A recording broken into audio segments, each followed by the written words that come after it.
نحمدہ ونصلی علی رسولہ الکریم اعوذ باللہ من الشیطان الرجیم بسم اللہ الرحمن الرحیم ربی اشرح لی صدری ویسر لی امری واحلل عقدۃ من لسانی یفقہوا قولی واجعل لی وزیرا من اہلی اللہم فقہنا فی الدین اللہم فقہنا فی الدین اللہم فقہنا فی الدین اللہم ارنا الحق حقا وارزقنا اتباعہ اللہم ارنا الباطل باطلا وارزقنا اجتنابہ آمین ثم آمین۔ تفسیر سورہ یوسف مکی صورت 12 رکوعات 111 آیات، ترتیب کے اعتبار سے 12 نمبر پر اور نزولی اعتبار سے 53 نمبر پر آنے والی یہ صورت۔ سورہ یوسف کا ایک اور نام بھی ہے، اس صورت کو احسن القصص بھی کہا جاتا ہے۔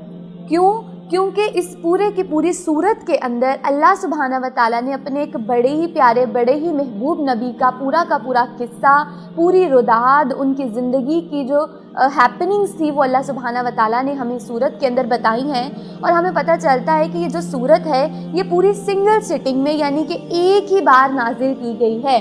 بہت سے انبیاء کے قصے، ردادیں، ان کی لائف جو ہے وہ ہمیں مختلف صورتوں کے اندر، کوئی کسی صورت میں اللہ نے تھوڑا پارٹ بتایا، پھر کسی صورت میں تھوڑا پارٹ بتایا، لیکن یہ وہ واحد صورت ہے اور یہ واحد انبیاء کا قصہ اور رداد ہے کہ جو اللہ نے سنگل سٹنگ میں ایک ہی بار پوری کی پوری صورت جو ہے وہ ایک واقعے، ایک کہانی کی شکل میں اللہ نے نازل کی ہے۔ اس وجہ سے اس صورت کو احسن القصص بھی کہا جاتا ہے کہ بہترین قصہ، بہترین رداد، بہترین سا یہ کہانی جو اللہ سبحانہ و تعالیٰ نے ہمیں حضرت یوسف علیہ السلام کی زندگی کے بارے میں بتائی ہے۔ پھر اگلی چیز کہ اس صورت کی وجہ نزول کیا، یہ صورت کیوں نازل کی گئی تھی؟ تو بیسیکلی مکہ کا یہ آخری دور ہے جس کے اندر یہ صورت نازل کی گئی ہے، اور اس صورت کے اندر اللہ سبحانہ و تعالیٰ نے نبی صلی اللہ علیہ وسلم پر جب بے شمار اعتراضات ہو رہے تھے، مشرکین مکہ نبی صلی اللہ علیہ وسلم کو ہر طرح سے ٹارچر کر رہے تھے، تنبیہ کر رہے تھے، اور چاہتے تھے کہ کسی نہ کسی طرح سے نعوذ باللہ نبی صلی اللہ علیہ وسلم کی جو نبوت ہے اس کو جھوٹا ثابت کیا جائے، اس کو ڈیفیم کیا جائے، اور ان کے نبی صلی اللہ علیہ وسلم کی جو ریپوٹیشن ہے اس کو خراب کیا جائے۔ تو اس لیے اب وہ نبی صلی اللہ علیہ وسلم کو ستانے کے لیے کچھ حربے اپناتے تھے۔ ان میں ان کا وہی کامن سا طریقہ جو کہ ہم نے سورہ کہف میں بھی دیکھا تھا کہ وہ خود سے خود سوال بنا کر لاتے تھے اور نبی صلی اللہ علیہ وسلم سے وہ سوال کرتے تھے، اور کیونکہ نبی صلی اللہ علیہ وسلم امی تھے، آپ کے پاس خود سے خود کوئی علم نہیں ہوتا تھا جب تک اللہ سبحانہ و تعالیٰ وحی نہیں کر دیتے تھے۔ اس لیے اب اللہ سبحانہ و تعالیٰ جب مشرکین مکہ نے آ کر سوال کیا، اس بار ان کا سوال کیا تھا؟ اس بار وہ سوال کرنے لگے کہ ہمیں یہ بتائیں کہ نبیوں کا برتھ پلیس، نبیوں کے پیدا ہونے کا جو جگہ، جو مسکن ہے وہ تو فلسطین تھا، تو پھر حضرت یوسف علیہ السلام جو ہیں وہ مصر کیسے آ گئے؟ تو یہ وہ سوال تھا جس کی وجہ بنی یہ صورت اللہ سبحانہ و تعالیٰ نے پھر پوری کی پوری نبی صلی اللہ علیہ وسلم پر وحی کی، اور اس کے اندر ڈیٹیل سے اللہ سبحانہ و تعالیٰ نے اپنے نبی صلی اللہ علیہ وسلم کے اوپر ساری حقیقت واضح کر دی کہ حضرت یوسف علیہ السلام کون تھے، وہ فلسطین سے مصر کیسے آئے، اس کے پیچھے کی کیا حقیقت تھی، وہ اللہ سبحانہ و تعالیٰ نے اس صورت کے اندر جو ہے وہ اپنے نبی کو بتا دی۔ دوسری وجہ اس صورت کے نازل کرنے کی کہ اللہ سبحانہ و تعالیٰ مشرکین کی طرف سے اتنا ٹارچر کیا جا رہا تھا، اتنی طرح کی تکلیفیں اور آزمائشیں دی جا رہی تھیں مسلمانوں کو، تو مسلمانوں کے دلوں میں اللہ سبحانہ و تعالیٰ نے صبر ڈالنا تھا کہ دیکھو وہ میرا ایک نبی بھی تھا، وہ حضرت یوسف علیہ السلام بھی تھے جن کے اوپر ایک کے بعد ایک مشکلات آتی چلی گئیں، ایک کے بعد ایک آزمائش آئی، لیکن وہ ساری آزمائشوں پر پورے اترے اور صرف صبر کا دامن نہیں چھوڑا۔ پھر جو صبر کا دامن نہیں چھوڑتا تو ان اللہ مع الصابرین، پھر اللہ اس کا مددگار ہو جاتا ہے۔ تو اس لیے تم بھی اگر تمہارے اوپر آزمائشیں آ رہی ہیں تو صرف صبر سے کام لو، اللہ تمہارا حامی و مددگار ہو جائے گا۔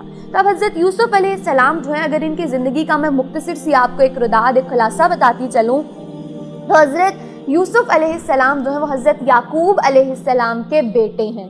حضرت یعقوب علیہ السلام جو عراق میں رہتے تھے، پھر ہجرت کر کے وہ فلسطین آئے، فلسطین آ کے حضرت یوسف علیہ السلام کی پیدائش ہوتی ہے۔ اب یعنی کہ حضرت یوسف علیہ السلام کی جو برتھ پلیس ہے، پیدائش کی جگہ ہے، وہ کون سی ہے؟ فلسطین ہے۔ اب اس کے بعد جو حضرت یوسف علیہ السلام کے ساتھ واقعہ پیش آتا ہے، ان کے بھائی جو کنویں میں پھینک دیتے ہیں، وہ واقعہ ہمیں پتہ چلتا ہے 1890 میں وہ پیش آتا ہے۔ 17 سال کی عمر کے اندر جو ہے یہ واقعہ ان کے ساتھ پیش آتا ہے کہ ان کے بھائی انہیں کنویں میں پھینک دیتے ہیں۔ پھر وہاں سے ایک قافلہ گزرتا ہے جو کہ ٹرانس جارڈن کی طرف جا رہا تھا، اور وہاں پر جاتے ہوئے جب وہ کنواں سے پانی نکالنے کے لیے ڈول ڈالتے ہیں تو وہ بچہ باہر آتا ہے، اس بچے کو وہ اپنے ساتھ لے جاتے ہیں، اور وہ جو قافلہ ہے وہ کہاں چلا جاتا ہے؟ مصر۔ اس طرح سے حضرت یوسف علیہ السلام فلسطین سے مصر تک ہجرت کر کے گئے۔ وہ کیوں گئے؟ اس کے پیچھے اللہ سبحانہ و تعالیٰ کی بہت سی حکمتیں پوشیدہ تھی، وہ بھی ابھی ہم انشاءاللہ مکمل ردات کے اندر پڑھتے ہیں۔ تو آپ جب مصر چلے گئے، مصر جا کے عزیز مصر کے گھر پہ رہے۔ عزیز مصر نے انہیں اپنا بیٹا بنا کر رکھا، وہاں پہ 2 سے 3 سال تک عزیز مصر کے گھر پہ رہے۔ اس کے بعد آپ کو قید ہو گئی۔ قید ہونے کی کیا وجہ تھی وہ بھی ابھی ہم دیکھتے ہیں، اور قید میں آپ نے 8 سے 9 سال گزارے۔ 8 سے 9 سال آپ قید میں رہے۔ پھر 30 سال کی عمر میں جب آپ قید سے باہر آتے ہیں تو آپ کو عہدہ، اقتدار، حکومت سونپ دیا جاتا ہے۔ 30 سال کی عمر میں آپ کو عہدہ اقتدار ملا، اور 50 سال تک آپ نے مصر پر حکومت کی، اور 80 سال کی عمر میں آپ کی وفات ہو گئی۔ تو یہ ایک پورا حضرت یوسف علیہ السلام کی زندگی کا خلاصہ تھا کہ کس کس طرح سے ہیپننگز ہوئی۔ اب اگلی چیز بڑی ہی ایک خوبصورت سی نوٹ کرنے کی ہے کہ اگر ہم حضرت یوسف علیہ السلام کی زندگی پر غور کریں نا، تو حضرت یوسف علیہ السلام کی زندگی اور نبی صلی اللہ علیہ وسلم کی زندگی، ان کے اندر بہت سی ایسی باتیں ہیں جو کہ بہت زیادہ ہیپننگز ملتی جلتی ہیں۔ کس طرح سے؟ آپ دیکھیں، سب سے پہلے ان کی ساری ہیپننگ، سب سے پہلے کیا ہوا تھا؟ قریش کیا کرتے تھے؟ نبی صلی اللہ علیہ وسلم سے بغض رکھتے تھے، اپنے دل میں ان کے خلاف ایک رکھتے تھے کہ کیوں ان کو اللہ سبحانہ و تعالیٰ نے نبوت سے نواز دیا ہے، یہ نبوت کا سلسلہ جو ہے یہ ٹرانسفر کیوں ہو گیا، نبی صلی اللہ علیہ وسلم کو کیوں آخری نبی بنا کر بھیجا ہے، نبی صلی اللہ علیہ وسلم سے بغض رکھتے تھے۔ بالکل اسی طرح پیرالل میں دیکھیں تو حضرت یوسف علیہ السلام کے بھائی جو ہیں وہ حضرت یوسف سے بغض رکھتے تھے۔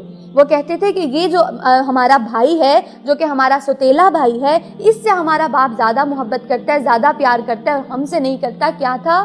ان کے دلوں میں بھی بغض تھا۔ پھر اس کے بعد نبی صلی اللہ علیہ وسلم کو قتل کرنے کی سازشیں، نعوذ باللہ، نبی صلی اللہ علیہ وسلم کو قتل کرنے کی سازشیں کر رہے تھے قریش، اور ادھر وہ جو برادران یوسف ہیں، یوسف علیہ السلام کے بھائی ہیں، وہ اپنے بھائی کو قتل کرنے کی سازش کر رہے تھے۔ پھر ہم دیکھیں کہ ادھر نبی صلی اللہ علیہ وسلم کو بھی ان کی بستی سے نکال دیا گیا، مکہ سے نکال دیا گیا، اور آپ مدینہ ہجرت کر گئے۔ ادھر حضرت یوسف علیہ السلام کے بھائیوں نے بھی انہیں اس کنویں میں پھینکا، اور وہ بھی فلسطین سے جو ہے وہ ہجرت کر کے پھر انہیں مصر جانا پڑا۔ تو گویا کہ ان دونوں کی ہجرت بھی ہو گئی۔ پھر اس کے بعد نبی صلی اللہ علیہ وسلم کو بھی عہدہ، اقتدار اور حکومت ملی، اور آپ نے مدینہ میں جا کر اپنی حکومت قائم کی۔ اسی طرح حضرت یوسف علیہ السلام بھی اب جب مصر جاتے ہیں، اتنا لمبا عرصہ قید کا کاٹنے کے باوجود اللہ سبحانہ و تعالیٰ نے حضرت یوسف علیہ السلام کو بھی عہدہ، اقتدار اور حکومت سے نوازا۔ پھر ایک اور لاسٹ اگر ہم ہیپننگ دیکھیں تو وہ کیا تھی؟ دونوں حضرت یوسف علیہ السلام اور حضرت محمد صلی اللہ علیہ وسلم کا فتح کے موقع پر بھی دونوں کا جملہ بالکل سیم تھا۔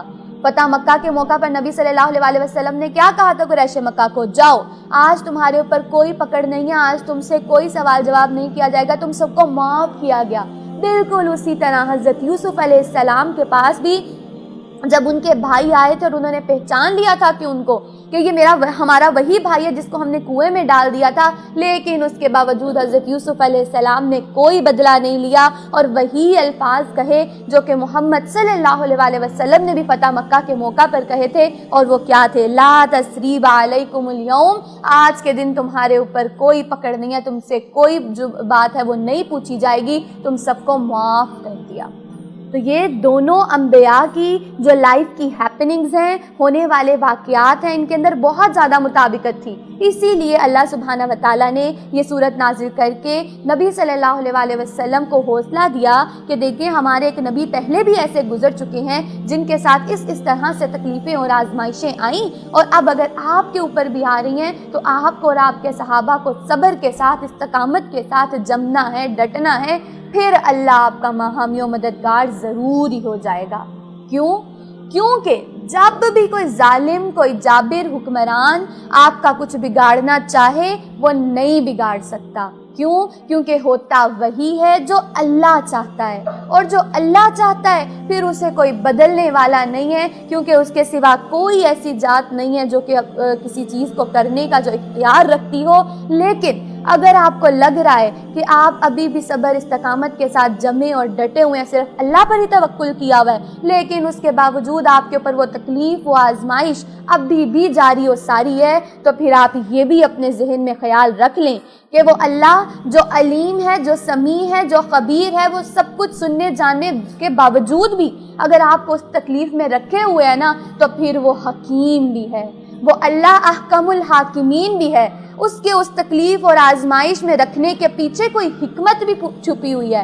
اگر اللہ نے آپ کو ٹیمپریری ٹائم کے لیے اس تکلیف، اس آزمائش میں ڈالا ہے تو وہ اللہ حکیم ہے، وہ جانتا ہے کہ اس کے اندر حکمت ہے۔ جب وہ آپ کو اس تکلیف سے نکالے گا اور اس کے بعد جو آپ کو ایک اچھی رنگینیوں والی جو زندگی ملے گی، وہ اس کا علم صرف اسی اللہ کو ہی ہے۔ اس لیے صرف اور صرف اللہ سبحانہ و تعالیٰ پر توکل اور بھروسہ کر کے اس پہ صبر کرنا ہے، تاکہ اللہ سبحانہ و تعالیٰ کا وعدہ سچا ہو جائے۔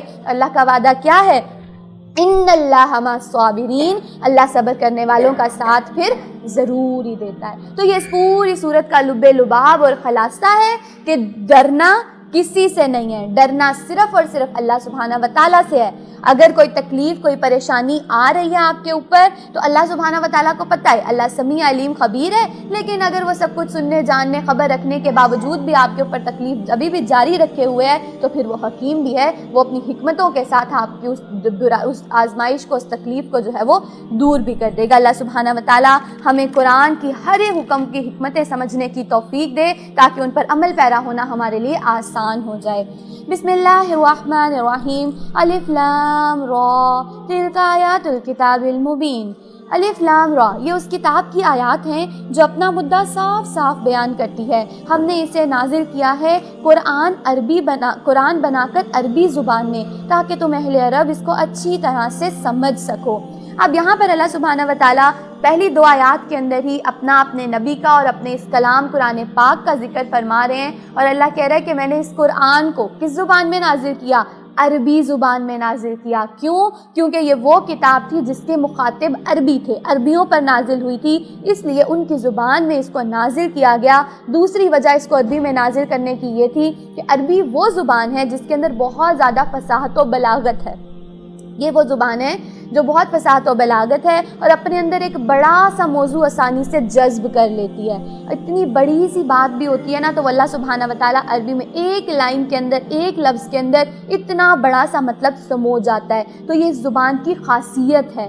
اگر قرآن عربی زبان میں نہ ہوتا تو شاید اس کے 30 کی بجائے 60 پارے ہوتے۔ اس وجہ سے اللہ سبحانہ و تعالیٰ نے یہ جو زبان ہے جس کے اندر بہت ہی زیادہ فصاحت و بلاغت ہے، اس کے اندر بہت زیادہ وسیع جو ہے وہ ووکیبلری ہے، اس لیے اللہ سبحانہ و تعالیٰ نے قرآن پاک کو نازل کرنے کے لیے عربی کو چنا۔ دوسری چیز کہ یہ عربوں پر ہی کیوں نازل کیا گیا؟ کیوں؟ کیونکہ جو عرب کا خطہ تھا وہ پوری دنیا کا جیو ٹراپیکل سینٹر بنتا ہے، یعنی کہ پوری دنیا کا جو سینٹر ہے، جو درمیان ہے، وہ مکہ اور عرب کی زمین ہے۔ اس لیے اللہ نے اس خطے پر نازل کیا، بجائے اس کے کہ اللہ کسی دنیا کے کسی ایک کونے میں کرتا تو وہاں سے پوری دنیا تک علم کا پھیلنا، قرآن کا پھیلنا مشکل تھا۔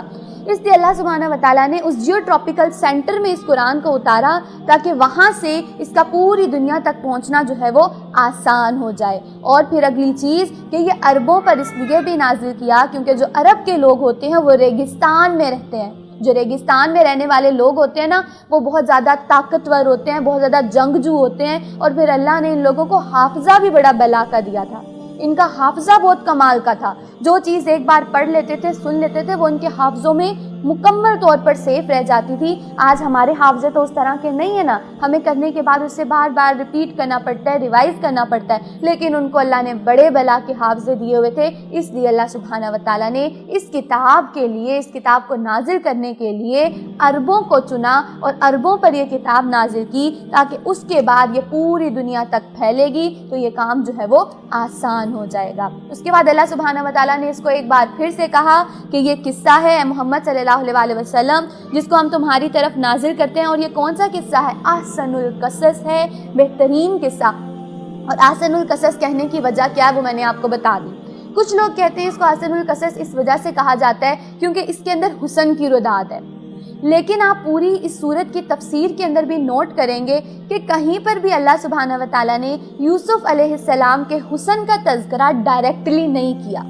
ٹھیک ہے، یہ وہ صورت ہے جس کے اندر حسن نہیں بلکہ احسان پہ فوکس کیا گیا ہے. اللہ سبحانہ و تعالیٰ اس صورت کے اندر یہ بتانا اور سمجھانا چاہ رہے ہیں کہ یہ احسان یوسف ہے جس کی وجہ سے لوگ ان کی طرف مائل اور قائل ہوتے تھے. یہاں پر جو حسن ہے حضرت یوسف علیہ السلام کا، اس کے بارے میں ڈائریکٹلی کوئی تذکرہ نہیں ہے. اس کے بعد اللہ سبحانہ و تعالیٰ نے فرمایا کہ اس وقت کا ذکر ہے جب یوسف علیہ السلام نے اپنے باپ سے کہا، ابا جان میں نے خواب دیکھا ہے کہ میں 11 ستارے ہیں اور سورج اور چاند ہے اور وہ مجھے سجدہ کر رہے ہیں. جواب میں اس کے باپ نے کہا، بیٹا اپنا یہ خواب اپنے بھائیوں کو نہ سنانا ورنہ وہ تیرے در پہ ہو جائیں گے. حقیقت یہ ہے کہ شیطان آدمی کا کھلا دشمن ہے. اب یہاں پر سب سے پہلی چیز یہ دیکھیں کہ حضرت یوسف علیہ السلام نے خواب دیکھا. خواب کس سے بیان کر رہے ہیں؟ اپنے باپ سے. دیکھیں باپ کے پاس وقت ہے، وہ اپنی اولاد کے خواب سن رہا ہے اور خواب سننے کے بعد ساتھ ہی نصیحت بھی کر رہے ہیں کہ بیٹا خواب کسی کو بتانا نہیں.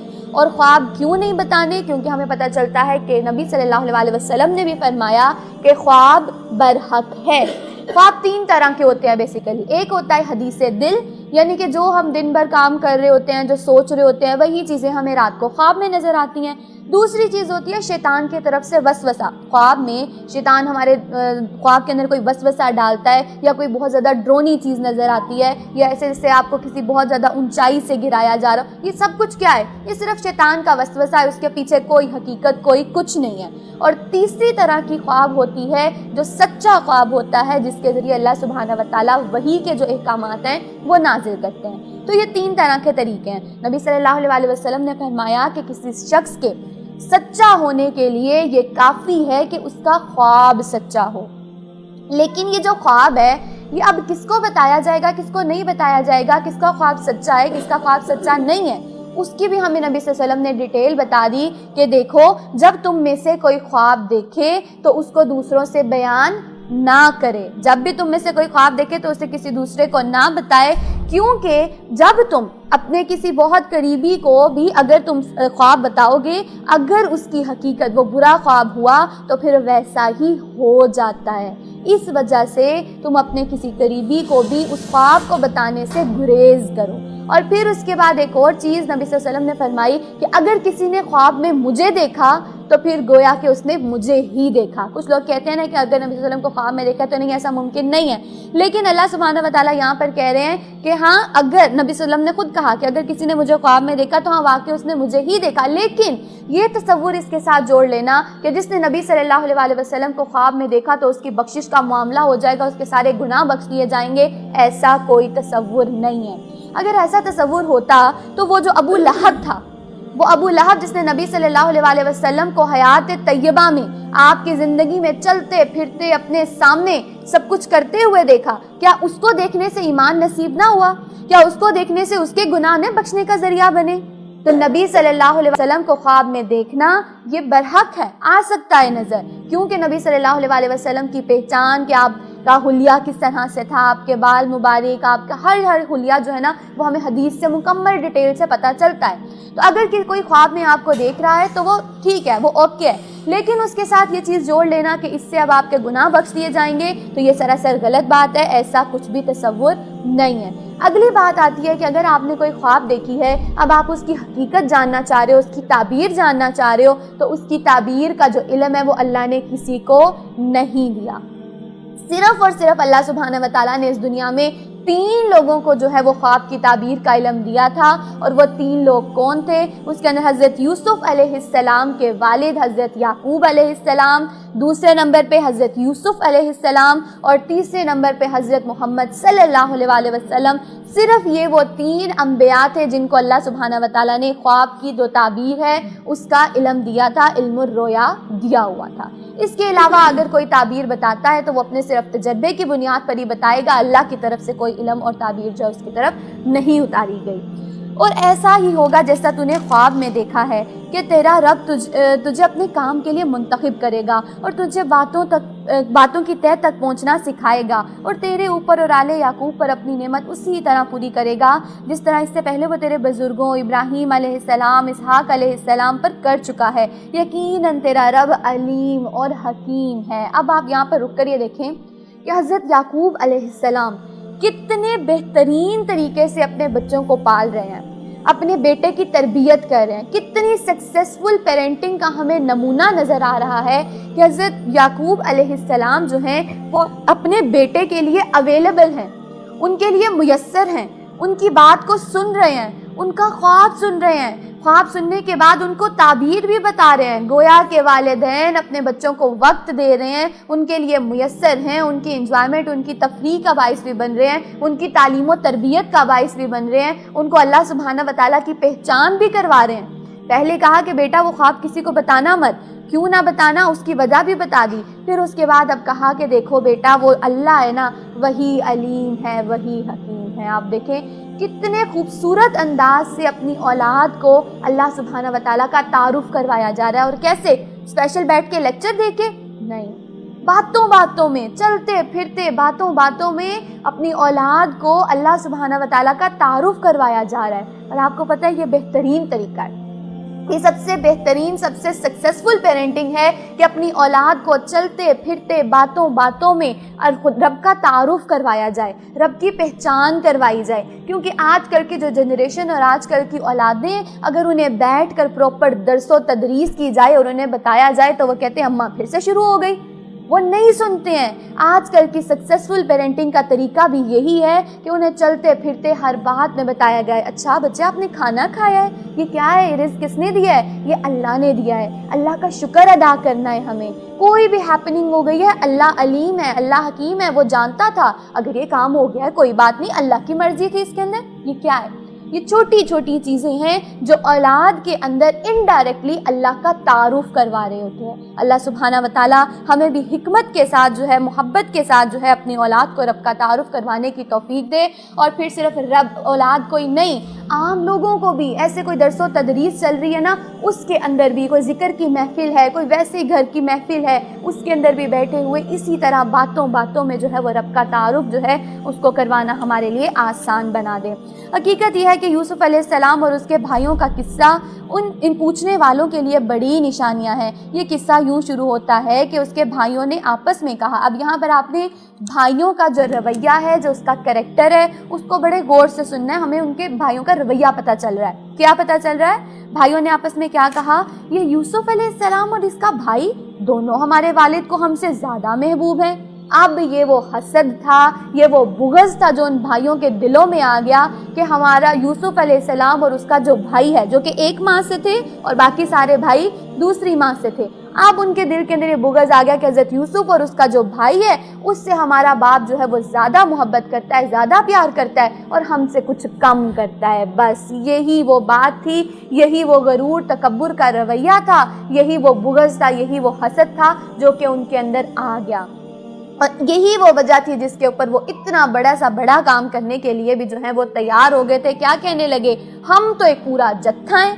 کہا کہ اللہ ہمارا باپ جو ہے وہ ان سے محبت کرتا ہے، حالانکہ ہم تو ایک پورا جتھا ہیں۔ اب کیا کیا؟ پھر سے غرور کیا، تکبر کیا، گھمنڈ کیا کہ ہم تو اتنے سارے ہیں، 11 ہم بھائی ہیں، تو ہمیں وہ 2 سے جو اللہ پیار کرتا ہے، وہ ہمارا باپ جو ہے وہ پیار کرتا ہے، ہم تو اتنے سارے ہیں۔ کیا کہنے لگے؟ سچی بات یہ ہے کہ ہمارے ابا جان بالکل ہی بہک گئے ہیں۔ استغفر اللہ۔ اب دیکھیں کہ یہ اولاد کتنی نافرمان ہے، کتنی بد اخلاق ہے، کتنی بد زبان ہے کہ اپنے باپ کے بارے میں اس طرح کے الفاظ کا استعمال کیا جا رہا ہے کہ ابا تو بالکل بہک ہی گیا ہے۔ اب کیا کہنے لگے؟ چلو یوسف کو قتل کر دو یا اسے کہیں پھینک دو تاکہ تمہارے والد کی توجہ صرف تمہاری طرف ہو جائے۔ یہ کیا تھا؟ یہ حسد تھا۔ حسد اتنا گندا جذبہ ہے جو بڑے سے بڑے گناہ کرنا بھی ایک انسان کے لیے جو ہے وہ آسان کر دیتا ہے۔ حسد تو وہ جذبہ ہے کہ جب اس شیطان کے اندر آ گیا تھا، اس نے آدم کو سجدہ کرنے سے انکار کر دیا تھا، جنت سے نکال دیا گیا تھا۔ اور پھر حسد وہ جذبہ ہے کہ جس نے اس دنیا کے اندر کیا وہ حضرت آدم علیہ السلام کے بیٹوں نے بھی جب کیا. ایک بھائی نے دوسرے سے حسد کیا کہ اس کی قربانی جو ہے وہ اللہ نے قبول کر لی, میری قبول نہ کی, تو اس پر بھی کیا ہوا تھا, حسد آ گیا تھا. اور اپنے بھائی کا جو قتل ہے وہ آدم کے انبیاء کے بیٹوں کے لیے بھی جو ہے وہ آسان ہو گیا تھا. کیوں؟ حسد. حسد بہت گندا جذبہ ہے. اب جب ان بھائیوں کے اندر بھی حسد آیا تو انہوں نے بھی ارادہ کیا کہ اپنے بھائی یوسف کو یا تو قتل ہی کر دیتے ہیں یا پھر اسے کہیں پھینک دیتے ہیں. لیکن ہوا کیا؟ ان کا ارادہ کیا تھا؟ قتل کر دیتے ہیں. اللہ کا ارادہ کیا تھا وہ دیکھتے ہیں. یہ کام کرنے کے لیے اور کرنے کے بعد ہم پھر نیک بن جائیں گے. اس پر ان میں سے ایک بولا یوسف علیہ السلام کو قتل نہ کرو, اگر کچھ کرنا ہی ہے تو اسے اندھے کنویں میں ڈال دو. اب یہ کیا رویہ تھا؟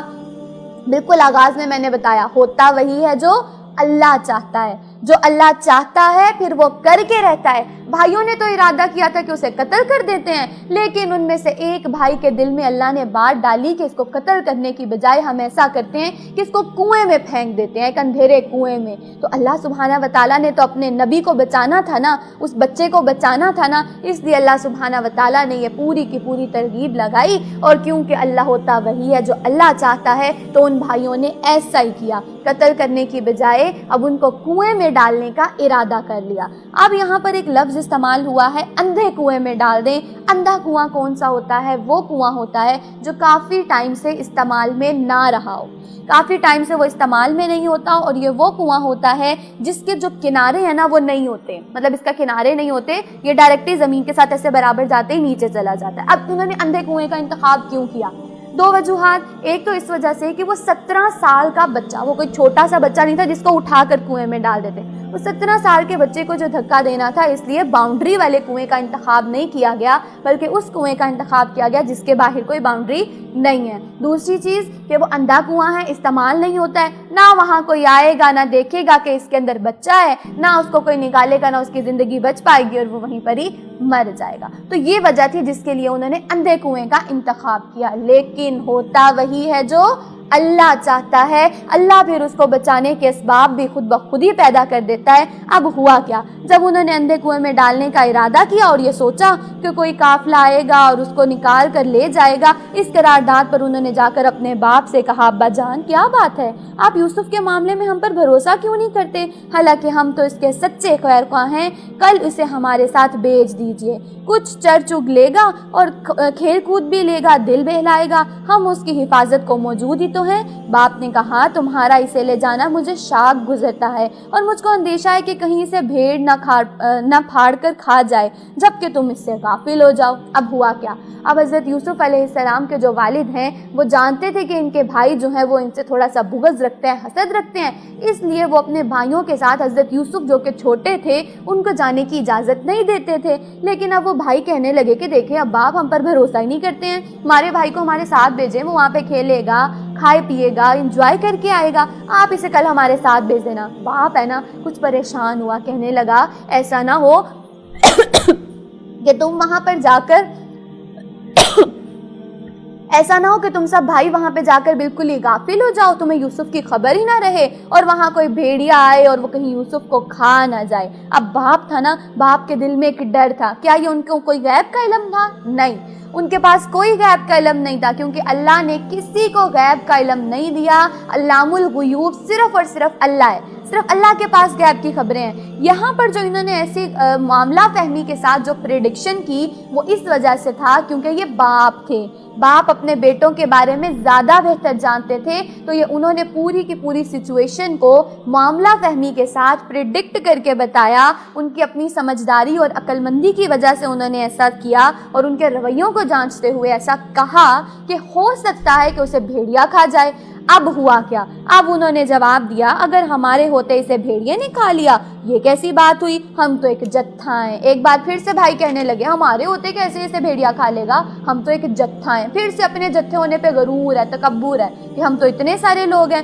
تب تو ہم بڑے ہی نکمے ہوں گے۔ اسی طرح اصرار کر کے جب وہ اسے لے گئے اور انہوں نے طے کر لیا کہ اسے ایک اندھے کنویں میں چھوڑ دیں، تو ہم نے یوسف کو وحی کی۔ اب اصرار کر کے لے تو گئے ہیں، کیوں؟ کیونکہ ضدی ہیں، اپنی بات کو منواتے ہیں۔ اب باپ سے حضرت یوسف علیہ السلام کو لے گئے۔ اب وہاں جا کر انہوں نے جب ان کو اندھے کنویں میں ڈالنا چاہا تو اسی وقت اللہ سبحانہ و تعالیٰ نے حضرت یوسف علیہ السلام پر وحی کی۔ یہ وحی کس فارم میں تھی؟ یہ نبوت کی وحی نہیں تھی، کیونکہ ایک 17 سال کے بچے کے اوپر نبوت کی وحی نازل نہیں ہوتی ہے۔ یہ ایک پوشیدہ سا خیال تھا جو کہ اللہ سبحانہ و تعالیٰ کی طرف سے حضرت یوسف علیہ السلام کے دل اور دماغ میں ڈالا گیا تھا۔ اللہ نے کیا کہا؟ ایک وقت آئے گا جب تو ان لوگوں کو ان کی حرکت جتائے گا، یہ اپنے فعل کے نتائج سے بے خبر ہے۔ اب یہ اللہ سبحانہ و تعالیٰ نے واضح طور پر حضرت یوسف علیہ السلام کو بتا دیا کہ دیکھو ابھی تمہارے ساتھ جو بھی کر رہے ہیں پریشان نہیں ہونا ہے، اللہ سبحانہ و تعالیٰ تمہارے ساتھ ہے، اور ایک وقت ایسا بھی آئے گا جب تم خود ان کو ان کے یہ پورے عمل کے اور اس کنویں میں پھینکنے کا معاملہ بتاؤ گے، اس وقت یہ جان لیں گے تم نے پریشان نہیں ہونا، اللہ تمہارے ساتھ ہے۔ تو اللہ سبحانہ و تعالیٰ نے پھر کیا کہا؟ اب وہ لوگ جو تھے، وہ جو بھائی تھے، انہوں نے ان کو کنویں کے اندر ڈال دیا، کنویں میں پھینک دیا، اور شام کو روتے پیٹتے اپنے باپ کے پاس آئے اور کہا ابا جان ہم دوڑ کا مقابلہ کرنے میں لگ گئے تھے اور یوسف کو ہم نے اپنے سامان کے پاس چھوڑ دیا تھا کہ اتنے بڑے بیڑیا نے آ کر اس کو کھا لیا۔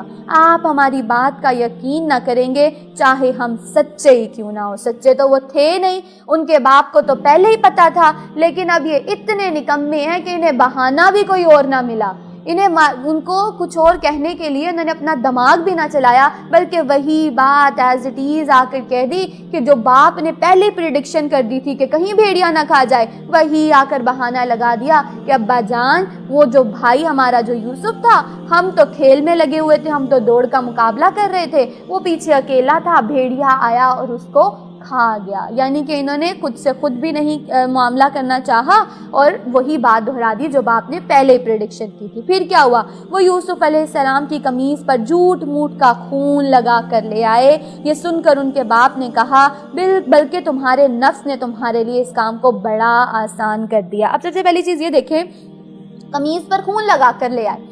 اب آپ دیکھیں قمیص پر خون لگا کر لے آئے ہیں، ایک 17 سال کا بچہ اتنا بڑا سالم، اس کو ایک بھیڑیا کھا گیا اور اس کی قمیص کو اس نے کاٹا ہی نہ، اس کو پھاڑا ہی نہ، اس کو کھینچ کر کچھ بھی نہیں ہوا، شرٹ بالکل سالم اور اس کے اوپر خون کے داغ۔ کیا یہ پریکٹیکلی پاسبل تھا کہ ایک بھیڑیا پورے کے پورے 17 سال کے بچے کو کھا جائے اور اس کے پیچھے کوئی اس کا کوئی ہڈی کوئی ویسٹ کچھ بچے ہی نہیں، اور وہ قمیص بھی بالکل سالم ویسے ہی آ جائے؟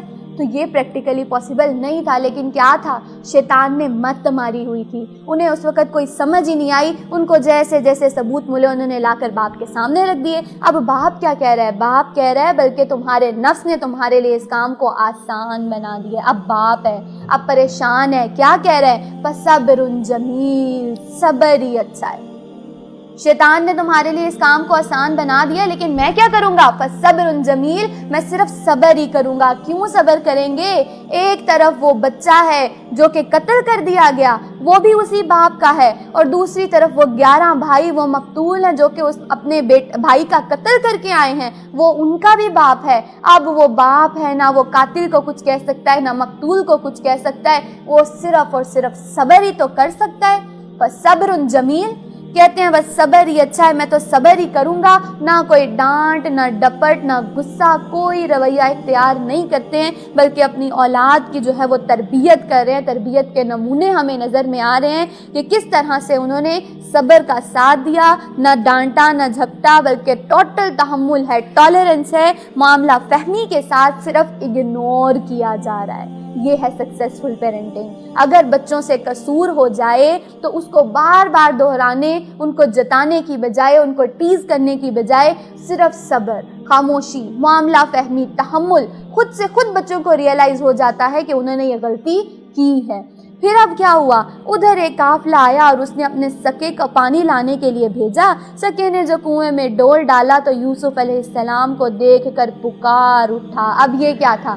اب ہوتا وہی ہے جو اللہ چاہتا ہے۔ بھائیوں نے تو کنویں میں ڈال دیا، لیکن اللہ کا تو پلان کچھ اور تھا۔ وہ بھائیوں والا پلان تو اللہ کا نہیں تھا نا۔ اللہ علیم ہے، اللہ حکیم ہے، اللہ سمیع ہے، اللہ خبیر ہے۔ وہ سب کچھ جانتا سنتا سمجھتا خبر رکھتا ہے، اس نے کیا کیا، اس قافلے کو وہاں پر بھیجا، اور وہ قافلہ اس اندھے کنویں میں جہاں پہ نہ کوئی آتا تھا نہ پانی بھرتا تھا، اس قافلے کا گزر ہو رہا تھا اور وہ راستہ ذرا بھٹک گئے، اپنا راستہ بدل کر جب آئے اور وہاں پر آ کر انہوں نے کچھ سکون کر کے وہاں سے پانی پینا چاہا، اسی اندھے کنویں کے اندر جب ڈول ڈالا پانی کے لیے تو اسی ڈول کے ساتھ وہ جو بچہ تھا وہ باہر آ گیا۔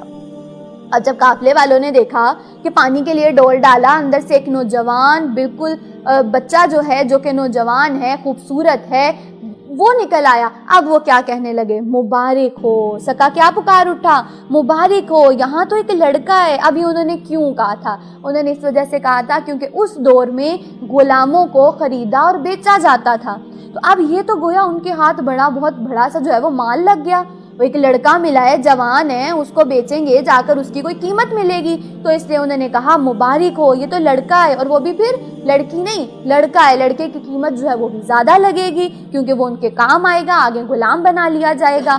ان لوگوں نے اس کو مال تجارت سمجھ کر چھپا لیا، حالانکہ جو کچھ وہ کر رہے تھے خدا اس سے باخبر تھا، اللہ کو تو سبھی پتا تھا نا۔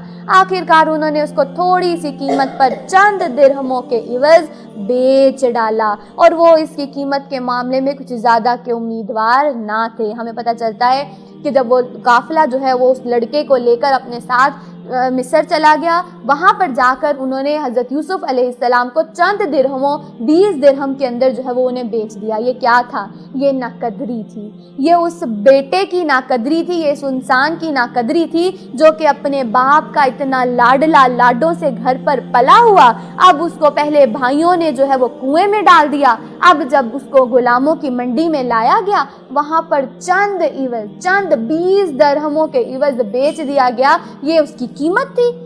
اتنے کم درہموں میں بیچ کر اس کی ناقدری کی گئی، لیکن اللہ سبحانہ و تعالیٰ جو ہے ان کو حضرت یوسف کا یہ رویہ بھی بڑا پسند آیا۔ ان کا رویہ کیا تھا؟ ٹوٹل خاموشی ہے، صبر ہے، زبان پر کوئی لفظ نہیں ہے، اور صرف خاموشی کے ساتھ اس پوری سچویشن کو دیکھ رہے ہیں۔ ناقدری کی گئی ہے۔ آپ کو پتہ ہے آج بہت سے لیولز پر ناقدری کی جاتی ہے۔ جب ایک لڑکی نئی شادی شدہ گھر پہ جاتی ہے تب ناقدری ہوتی ہے۔ وہ بچی جو کہ اپنے گھر میں لاڈوں سے پلی ہوئی، اس کے بعد سے منہ بعد میں نکلتی تھی، اس کی پہلے پوری ہو جاتی تھی، اب جب وہ نئے گھر میں جاتی ہے اس کو اپنی بڑی ناقدری فیل ہوتی ہے۔ لیکن اس ناقدری کے دور میں بھی کرنے کے صرف 2 کام، صبر اور خاموشی۔ جو اس صبر اور خاموشی کے ساتھ ڈٹ جاتی ہے، جم جاتی ہے، پھر وہ کامیاب ہو جاتی ہے۔ اور پھر ایک اور مثال سے ہم دیکھیں تو جب ہم لوگوں کو قرآن کی دعوت دیتے ہیں تو کیا ہوتا ہے؟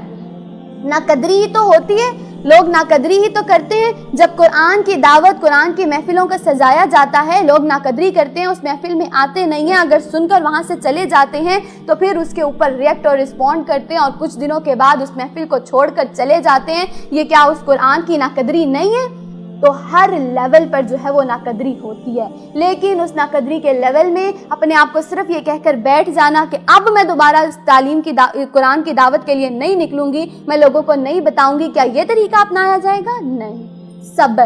صبر اور خاموشی کے ساتھ دین کی دعوت جو ہے وہ جاری رکھی جائے گی۔ ایک نہ ایک دن ایسا آئے گا جب وہ سب لوگ دوبارہ اس مجلس میں شامل ہو کر آپ کے ساتھ اس جو سفر ہے اس کے اندر شامل ہو جائیں گے۔ تو اللہ سبحانہ و تعالیٰ سے ہمیشہ اچھی توفیق، اچھی امید رکھنی ہے، اور اللہ سبحانہ و تعالیٰ پر صبر اور توکل کے ساتھ اللہ کو کہنا ہے کہ اللہ سبحانہ و تعالیٰ ہمیں صبر اور توکل کے زیورات سے آراستہ کر دے، آمین ثم آمین۔ پھر مصر کے جس شخص نے اسے خریدا اس نے اپنی بیوی سے کہا اس کو اچھی طرح رکھنا، بعید نہیں ہے کہ یہ ہمارے لیے مفید ثابت ہو۔ اب کیا ہوا؟ اب دیکھیں پھر سے وہی ہوا جو اللہ نے چاہا، کیونکہ جو اللہ چاہتا ہے وہ ہو کر رہتا ہے۔ اب اللہ کا ایک بندہ تھا، اور بندہ بھی کیسا؟ اتنا صابر، اتنا شاکر، جو اللہ پر ہی توکل کیے ہوئے ہے۔ اس کو ایک کے بعد ایک آزمائشیں آتی چلی جا رہی ہیں، پہلے بھائیوں کا حسد کرنا، کنویں میں ڈالنا، اب غلاموں کی منڈی میں آ کر چند درہموں کے عوض ناقدری میں بک جانا۔ اب اس کے بعد اگلی چیز کیا تھی کہ اللہ سبحانہ و تعالیٰ نے جو کہ اپنا اتنا محبوب بندہ تھا اب اس کو بہترین جگہ دے دی۔ کس نے خریدا؟ وہ درہم 20 درہموں کے اندر ان کو عزیز مصر نے خریدا۔ عزیز مصر ہمیں پتہ چلتا ہے کہ اس وقت کا جو مصر کا بادشاہ تھا اس کا وزیر تھا، جس نے اس بچے کو خرید لیا۔ اور اس بچے کو خریدا کیوں؟ کیونکہ عزیز مصر کی کوئی اولاد نہیں تھی۔ اب اولاد بھی نہیں تھی اس کی، اور وہ بہت زیادہ پیار اور شفقت کے ساتھ جو ہے وہ اس بچے کو خرید کر جب اپنے گھر لے کر آیا اور آ کر اپنی بیوی سے کہنے لگا کہ ہم اس کو اپنا بیٹا بنا کر رکھیں گے۔ اللہ ہے، اللہ کا پلان سکسیسفل ہو گیا۔ ہو سکتا تھا کوئی ظالم جابر حکمران آتا اور وہ خرید کر غلام بنا کر لے جاتا، ساری زندگی ان سے کام کرواتا، مشقتیں کرواتا، اور ان کی زندگی کا کوئی نام و نشان نہ رہتا۔ لیکن یہ اللہ ہے، اللہ کی حکمتیں ہیں۔ اللہ نے جسے اپنے کام کا بنانا ہوتا ہے پھر اس کو ایک پراپر پلان کے ساتھ سٹیپ بائی سٹیپ آزمائشوں کی بھٹی سے گزار کر اپنے کام کا بنا ہی لیتا ہے۔ اللہ نے کیا کیا؟ ان کے رہنے کے لیے بہترین جگہ کا اہتمام کر دیا، ان کو عزیز مصر کے گھر رکھا، اور عزیز مصر کے گھر میں بھی غلام بنا کر نہیں، ان کا بیٹا بنا کر رکھا۔ اب یہ وہ جگہ تھی جہاں سے اللہ سبحانہ وتعالیٰ نے ان کو پیار، محبت، علم، عہدہ، اقتدار، فن، ہنر، ہر ہی چیز سے نوازنا تھا۔ اللہ سبحانہ وتعالیٰ ہمیں اور ہماری ذریتوں کو بھی اپنے کام کا بنا لے، اپنے کام کے لیے منتخب کر لے۔ اللہ سبحانہ وتعالیٰ ہمیں بھی صبر اور شکر کے زیورات سے آراستہ کر دے، آمین ثم آمین۔ ثابت ہوا کہ ہم نے اسے اپنا بیٹا بنا لے۔ اسی طرح ہم نے یوسف کے لیے سرزمین پر قدم جمانے کی صورت نکالی اور اسے معاملہ فہمی کی تعلیم دینے کا انتظام کیا۔ اللہ اپنا کام کر کے ہی رہتا ہے، مگر اکثر لوگ نہیں جانتے ہیں۔ اور جب وہ اپنی پوری جوانی کو پہنچا تو ہم نے اسے قوت فیصلہ اور علم عطا کیا۔ اب وہ جوان ہو رہے ہیں، جوان جب ہوئے اللہ سبحانہ وتعالیٰ نے انہیں بہترین علم، فن، ہنر، اور وہ اب رہ کس کے گھر پہ رہے ہیں؟ عزیز مصر کے گھر پہ رہ رہے ہیں۔ اللہ نے انہیں جتنے بھی عہدہ، اقتدار اور حکومت کے معاملات تھے اس کا علم بھی عزیز مصر کے ذریعے سے ان کو دلوا دیا۔ اس طرح ہم نیک لوگوں کو جزا دیتے ہیں۔ یہ کیا تھا؟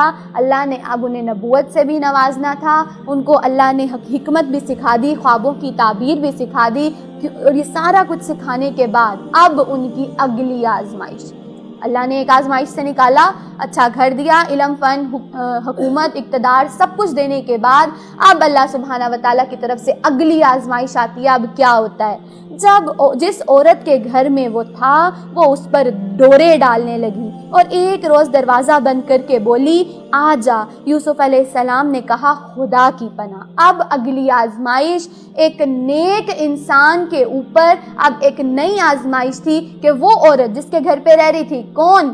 وہ عزیز مصر کی بیوی جس نے اسے بیٹا بنا کر گھر پہ رکھا ہوا تھا، اب اس کی نیت جو ہے وہ کچھ پھسل گئی اور وہ اس کے حسن سے یا اس کی خوبصورتی سے یا کہہ لو کہ ایک لڑکا تھا، اس کو دیکھ کر اب وہ کیا کہنے لگی، اس پر ڈورے ڈالنے لگی۔ اور ایک دن جب اس کا شوہر گھر پہ موجود نہیں تھا تو اس نے کمرے کا دروازہ بند کر کے بولا کہ آ جا۔ اس پر حضرت یوسف علیہ السلام نے جواب دیا خدا کی پناہ۔ یہ کیا رویہ تھا؟ یہ بالکل وہی رویہ تھا جو نبی صلی اللہ علیہ وسلم نے فرمایا کہ اللہ سبحانہ وتعالیٰ کے عرش کے سائے میں جو 7 خوش نصیب لوگ ہوں گے ان میں سے ایک یہ بھی ہوگا کہ کسی نوجوان کو ایک عورت نے، ایک بدکار عورت نے اس کو اپنی طرف بلایا، بدکاری کی دعوت دی، لیکن اس نے کہا حاشا للہ، مجھے اللہ کی پناہ، میں اللہ سے ڈرتا ہوں، میں اس برائی کے اندر ملوث نہیں ہوں گا، تو یہ وہ شخص ہوگا جو قیامت کے روز اللہ سبحانہ وتعالیٰ کے عرش کے سائے میں ہوگا۔ تو یہ حضرت یوسف علیہ السلام تھے جو کہ ایک تکلیف سے نکلتے تھے، دوسری تکلیف میں پھنس جاتے تھے۔ اب ایک نیک شریف آدمی کے اوپر اب ایک بدکاری کا جو ہے وہ الزام لگایا جا رہا ہے، بدکاری کی دعوت دی جا رہی ہے، لیکن یہ وہی رویہ تھا جو کہ ایک مومن کا رویہ ہوتا ہے۔ اس پر فوراً انہوں نے انکار کر دیا۔ اور پھر آپ یہ بھی دیکھیں کہ اگر وہ اس بدکاری کے اندر، اس عمل کے اندر ملوث ہو جاتے تو ان کے لیے بڑے اچھے امکان تھے، ان کو اس جگہ پر علم، عہدہ، اقتدار مل جانے کے امکان تھے، امکان بڑے اچھے تھے، لیکن وہ کیا کہہ رہے ہیں؟ وہ کہہ رہے ہیں خدا کی پناہ، میرے رب نے تو مجھے اچھی منزلت بخشی اور میں یہ کام کروں۔ گویا کہ اب دیکھیں کہ وہ اتنی چیزوں، اتنی بڑی بات ہو جانے کے باوجود بھی جو ہے وہ کیا کہہ رہے ہیں؟ اللہ کا شکر ادا کر رہے ہیں کہ اللہ سبحانہ وتعالیٰ نے تو مجھے اتنے اچھے گھر میں رکھا، اتنی اچھی جگہ دی، اتنی اچھی رہنے کی جگہ دی، ماں باپ کا پیار دیا، ہر چیز دی، تو اب کیا تم یہ چاہتی ہو کہ میں اللہ کی دی ہوئی چیزوں کے اندر جو ہے وہ ناشکری کروں؟ اور میرا وہ جو عزیز مصر، جو میرا مالک ہے، جو میرا باپ ہے، جو کہ مجھے یہاں پر لا کر اچھے طریقے سے رکھ رہا ہے، تو کیا میں اس کی امانت کے اندر خیانت کروں؟ یہ کیا رویہ ہے؟ یہ وہ بہترین سا رویہ جو کہ یہاں پر ہمیں سمجھایا جا رہا ہے کہ ہر حال میں شکر ہے، صبر ہے، توکل ہے، اللہ پر بھروسہ ہے، اللہ کی ہر ہی نعمت کا جو ہے وہ شکر ادا کیا جا رہا ہے۔ اللہ سبحانہ و تعالیٰ ہمیں بھی چلتے پھرتے آپ کی تمام ہی جو نعمتیں ہیں ان کا شکر ادا کرنے کی توفیق دے دیجئے۔ تو بیسیکلی یہ ایک حالت ہے، یہ ایک سوچ ہے، یہ ایک تھاٹ پروسیس ہے۔ آپ دیکھیں کوئی شکر ہے نا، شکر کا تعلق جو ہے وہ حالات سے نہیں ہوتا۔ بعض اوقات آپ کے حالات اتنے خراب ہوتے ہیں لیکن اس وقت پہ بھی آپ کو شکر کرنا ہے۔ کیونکہ شکر ایک آؤٹ لک آف لائف ہے کہ آپ اس شکر کو کس طرح سے دیکھ رہے ہو۔ حالات کے ساتھ اس کا لنک نہیں ہے بلکہ ایک تھاٹ پروسیس ہے کہ آپ ہر حال میں اللہ کا شکر کرو۔ جب انسان ہر حال میں اللہ کا شکر کرتا ہے تو پھر وہ جتنے بھی برے حالات ہوں وہ سارے ختم ہو ہی جاتے ہیں، کیونکہ ہونا وہی ہوتا ہے جو اللہ چاہتا ہے۔ وہ کچھ وقت کے لیے اپنے بندے کو آزمانا چاہتا ہے، اس کی آزمائش کرنا چاہتا ہے۔ اللہ سبحانہ و تعالیٰ ہمیں بھی اپنی زندگیوں کے اندر تمام ہی نعمتوں کو یاد رکھ کے خوشحال رہنے کی توفیق دے اور شکر اور صبر کے زیور سے ہمیں آراستہ کر دے۔ آمین ثم آمین۔ وہ اس کی طرف بڑھی اور یوسف بھی اس کی طرف بڑھتا، اگر اپنے رب کی برہان نہ دیکھ لیتا۔ ایسا ہوا تاکہ ہم اس سے بدی اور بے حیائی کو دور کر دیں۔ در حقیقت وہ ہمارے چنے ہوئے بندوں میں سے تھا۔ آخر کار یوسف علیہ السلام اور وہ آگے پیچھے دروازے کی طرف بھاگے اور اس نے پیچھے سے یوسف کا قمیض کھینچ کر پھاڑ دیا۔ دروازے پر دونوں نے اس کے شوہر کو موجود پایا۔ اب وہ عورت کیونکہ وہ بدکاری کی طرف بلا رہی تھی، اب جب حضرت یوسف علیہ السلام بھاگتے ہوئے جا رہے ہیں وہ بھی بھاگتی ہوئی آئی اور اس نے اس کا قمیض جو ہے وہ پیچھے سے پھاڑ دیا۔ اب اسی دوران جو ہے دروازہ کھلا اور آگے اس عورت کا جو شوہر یعنی کہ عزیز مصر جو ہے وہ دروازے پر موجود تھے۔ اب کیا ہوا وہی جو اللہ نے چاہا۔ وہ خاوند، وہ شوہر جو پتہ نہیں اس وقت کہاں تھا، شہر کے کس کونے میں تھا، کس بستی میں تھا نہیں پتا، لیکن وہ عین اس موقع پر جو ہے وہ حاضر ہو گیا۔ کیونکہ اللہ سبحانہ و تعالیٰ نے اپنے بندے کو بچانا تھا، اس لیے وہ شوہر جو ہے وہ اسی وقت جو ہے وہ آتا ہے اور آ کر وہ یہ ساری سچویشن دیکھتا ہے، لیکن اس پر کیا ہے، وہ خاموش رہتا ہے۔ کیونکہ وہ عورت فوراً ہی کہنے لگی، جب اپنے شوہر کو اس نے دیکھا فوراً ہی کہنے لگی کہ کیا سزا ہے اس شخص کی جو تیرے گھر والی پر نیت خراب کرے؟ اس کے سوا اور کیا ہی سزا ہو سکتی ہے کہ وہ قید کیا جائے یا اسے سخت عذاب دیا جائے۔ اب یہ جو عورت تھی نا، اس نے اپنی بات بدل لی، بات کو پورا گھما کر اب کہنے لگی کہ وہ جو شوہر شخص کا کیا ہی انجام ہو سکتا ہے جو کہ آپ کی گھر والی پر نیت خراب کر رہا ہے۔ تو بیسیکلی اس عورت کی کیا ہے، اس عورت کی حیا اٹھ گئی ہے۔ وَمَن لَّمْ يَسْتَحْيِ فَاصْنَعْ مَا شِئْتَ، اور جب حیا نہ رہے تو پھر جو مرضی کرتے چلے جاؤ، ایک کے بعد دوسری چیز کرنا جو ہے پھر وہ شیطان ان کے لیے آسان بنا دیتا ہے۔ تو یہ عورت تھی جس کی حیا گم ہو گئی تھی، اس لیے اس کے لیے جھوٹ بولنا، الزام لگانا، شیطان نے یہ سارے کام ہی اس کے لیے بڑے آسان کر دیے تھے۔ اب اس نے حضرت یوسف علیہ السلام پر بدکاری کا الزام لگا دیا اور ساتھ ہی ساتھ اسے خائن بھی کہہ دیا کہ اس نے خیانت بھی کی ہے، کہ آپ نے تو اسے اپنے گھر پہ رکھا ہوا ہے، ایک اچھی جگہ دی ہوئی ہے، اپنا بیٹا بنا کر رکھا ہوا ہے اور یہ آپ کے ساتھ خیانت کر رہا ہے۔ اب اس کے بعد کیا ہوا، حضرت یوسف علیہ السلام نے کہا یہی مجھے پھانسنے کی کوشش کر رہی تھی۔ اب اپنی بے گناہی کا ثبوت دے رہے ہیں نا کہ میں نے کوئی خیانت نہیں کی ہے، میں آپ کے ساتھ ایمانت دار ہوں، یہ مجھے پھنسا رہی ہے۔ اس عورت کے اپنے کنبے والوں میں سے ایک شخص نے قرینے کی شہادت پیش کی کہ اگر اب وہ ایک انہی کے خاندان کا ایک اور شخص آتا ہے موقع محل پر، اور اب وہ آ کر کیا کہتا ہے، وہ کہتا ہے کہ اگر یوسف کا قمیض آگے سے پھٹا ہو تو عورت سچی ہے۔ اگر یوسف کا قمیض آگے سے پھٹا ہوا ہے نا تو پھر عورت سچ کہہ رہی ہے کہ واقعی یوسف علیہ السلام نے نعوذ باللہ بدکاری کی جو ہے وہ کوشش کی تھی۔ لیکن اگر اس کا قمیض جو ہے وہ پیچھے سے پھٹا ہو تو پھر عورت جھوٹی ہے۔ یعنی کہ اگر حضرت یوسف علیہ السلام کا قمیض جو ہے وہ پیچھے سے پھٹا ہوگا، کیا امکان تھا؟ حضرت یوسف علیہ السلام جا رہے تھے، اس عورت نے روکنے کے لیے جب قمیض کو کھینچا تو وہ پیچھے کی سائڈ سے پھٹ گیا۔ تو یہ وہ اصل چیز تھی۔ تو جب حضرت یوسف علیہ السلام کا قمیض جو ہے وہ دیکھا گیا تو شوہر نے جب دیکھا تو یوسف کا قمیض پیچھے سے پھٹا ہوا ہے۔ کیا سمجھ میں آ گیا کہ وہ عورت جو ہے وہ جھوٹ بول رہی ہے، در حقیقت کہ اسی نے ہی ساری بدکاری کی کوشش کی تھی۔ اس یوسف علیہ السلام کا قمیض پیچھے سے پھٹا ہوا ہے تو اس شوہر نے کہا یہ تم عورتوں کی چالاکیاں ہیں، واقعی بڑی غضب کی ہوتی ہیں تمہاری چالیں، یوسف علیہ السلام اس معاملے سے درگزر کرو۔ اب کیا سمجھ میں آ رہا ہے کہ دیکھیں اس دور کے جو مرد ہیں وہ کتنے ہیلپ لیس ہیں، کہ اب اسے پتہ چل بھی گیا ہے کہ یہ جو سارا معاملہ کر رہی تھی، یہ اس کی اپنی بیوی، اس کی اپنی ہی عورت کر رہی تھی، لیکن اس کے باوجود وہ اتنا ہیلپ لیس ہے، اتنا بے وقت ہے، اتنا کمزور ہے کہ نہ ہی اپنی بیوی کو کوئی لان تان، نہ سختی، نہ ٹارچر، کچھ بھی نہیں کر رہا، بلکہ صرف یہی کہہ رہا ہے کہ ساری تم عورتوں کی چالاکیاں ہیں، یہ صرف تم عورتوں کی ہی چال بازیاں ہیں۔ اب یہاں پر ایک بات اور مسکنسیپشن جو آتی ہے کہ اللہ سبحانہ و تعالیٰ، کچھ لوگ کہتے ہیں کہ دیکھیں اللہ تو قرآن میں خود کہہ رہا ہے کہ عورتوں کی چالاکیاں ہیں، مطلب عورتیں چالاک ہوتی ہیں۔ نہیں، یہ الفاظ اللہ نے نہیں کہے، بلکہ اللہ سبحانہ و تعالیٰ یہاں پر وہ عزیز مصر کے جو الفاظ تھے، جو جملہ تھا، اس کو کوٹ کر کے کہہ رہے ہیں۔ یہ عزیز مصر کا جملہ ہے، یہ اللہ سبحانہ و تعالیٰ نے قرآن میں کہیں پہ نہیں کہا کہ یہ عورتوں کی چال بازیاں ہوتی ہیں، نہیں۔ اب یہ ان کی رداد، ان کا رویہ بتایا جا رہا ہے کہ عزیز مصر جو تھا وہ اتنا بے وقت ہے، کیونکہ حالانکہ اللہ نے تو قرآن میں مرد کے لیے کہا ہے کہ الرجال قوامون علی النساء، کہ اور مرد جو ہے وہ عورتوں پر قوام ہے، لیکن یہ اس کی قوامیت ہے کہ وہ اس کو کچھ بھی نہیں کہہ پا رہا ہے، اس کے بارے میں جو ہے وہ بالکل بھی ذرا بھی اس کے اوپر جو ہے وہ لان تان، کوئی سختی کچھ بھی نہیں کر رہا ہے۔ تو اس لیے اللہ سبحانہ و تعالیٰ یہاں پر واضح طور پر ہمیں اس علاقے کے لوگوں کا اور ان لوگوں کے مردوں کی بے بسی کا عالم بتا رہے ہیں کہ وہ ان کا کیا حال تھا۔ اور اسی طرح سے حضرت یوسف علیہ السلام کے معاملے میں تو درگزر کر، اور اے عورت تو اپنے قصور کی معافی مانگ، تو ہی اصل میں خطا کار تھی۔ شہر کی عورتیں آپس میں چرچا کرنے لگیں کہ عزیز کی بیوی نے اپنے نوجوان غلام کے پیچھے پڑی ہوئی ہے، محبت نے اس کو بے قابو کر رکھا ہے، ہمارے نزدیک تو یہ سری غلطی ہے اس کی جو ان کی یہ مکارانہ باتیں سنے تو ان کو بلاوا بھیج دیا جائے اور ان کے لیے تکیہ دار مجلس کا انتظام کیا جائے۔ اب یہ کیا بات تھی؟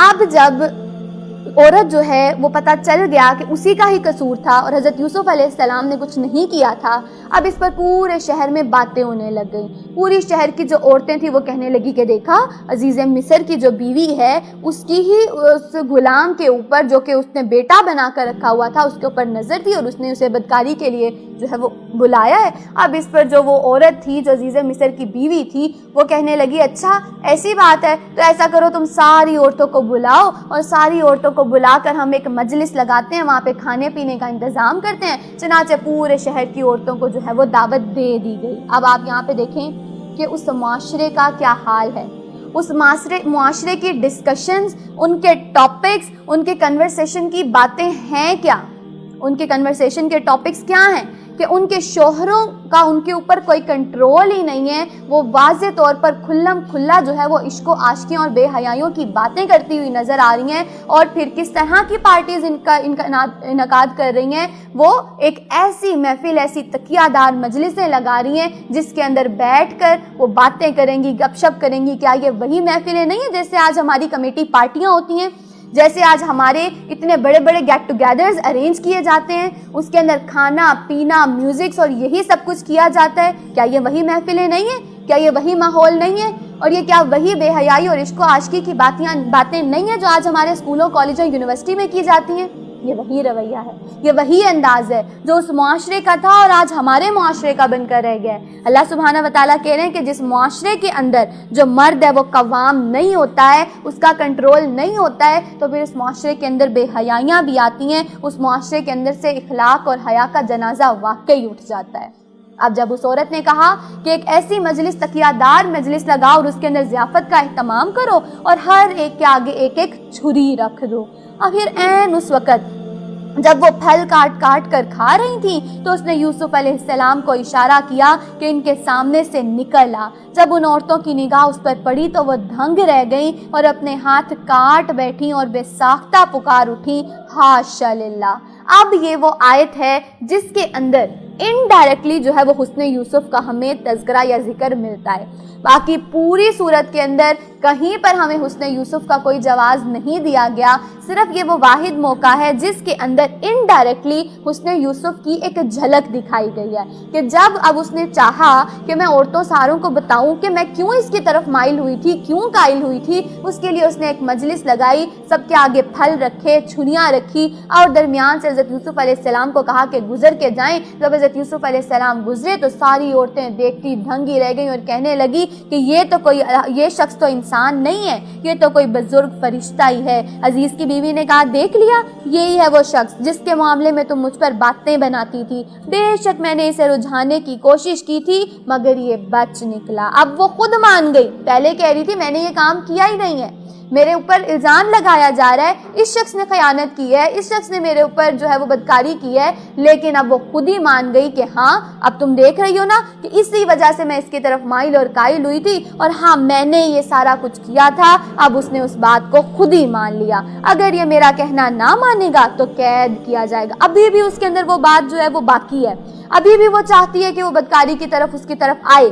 کہنے لگی اگر اس نے ابھی بھی میری بات نہ مانی تو قید کیا جائے گا اور بہت ذلیل و خوار ہوگا۔ یوسف علیہ السلام نے کہا اے میرے رب مجھے قید منظور ہے بنسبت یہ کہ میں وہ کام کروں جو یہ لوگ مجھ سے چاہتے ہیں، اور اگر تو نے مجھے ان کی چالوں سے دفع نہ کیا، دور نہ کیا، تو میں ان کے دم میں پھنس جاؤں گا اور جاہلوں میں شامل ہو جاؤں گا۔ اتنی خوبصورت سی دعا حضرت یوسف علیہ السلام باحیا ہیں، وہ یہاں پر یہ واضح طور پر ثابت کر رہے ہیں کہ دیکھیں اللہ سے دعا کریں کہ یا اللہ مجھے وہ قید منظور ہے، مجھے اس قید میں لے جائیں، لیکن یہاں پر رہتے ہوئے یہ جو بے حیائی کے میرے اوپر الزام لگا رہے ہیں یہ مجھے منظور نہیں ہے۔ تو یہاں پر اب اللہ سبحانہ وتعالی حیا کا پیمانہ بتا رہے ہیں، حیا کا پیمانہ کہ زندگی کے اندر حیا جو ہے وہ بہت ہی ضروری ہے، ہر لیول پر ضروری ہے، ہر جگہ پر جو ہے اس حیا کے اندر رہتے ہوئے جو کام کیا جائے وہی بہتر کام ہوتا ہے۔ بے حیائی جو ہے اس کو پھیلانے سے منع کیا گیا، اور یہ دعا جو ہے اللہ اس دعا کو جو ہم اپنی دعاؤں میں بھی شامل کر لیں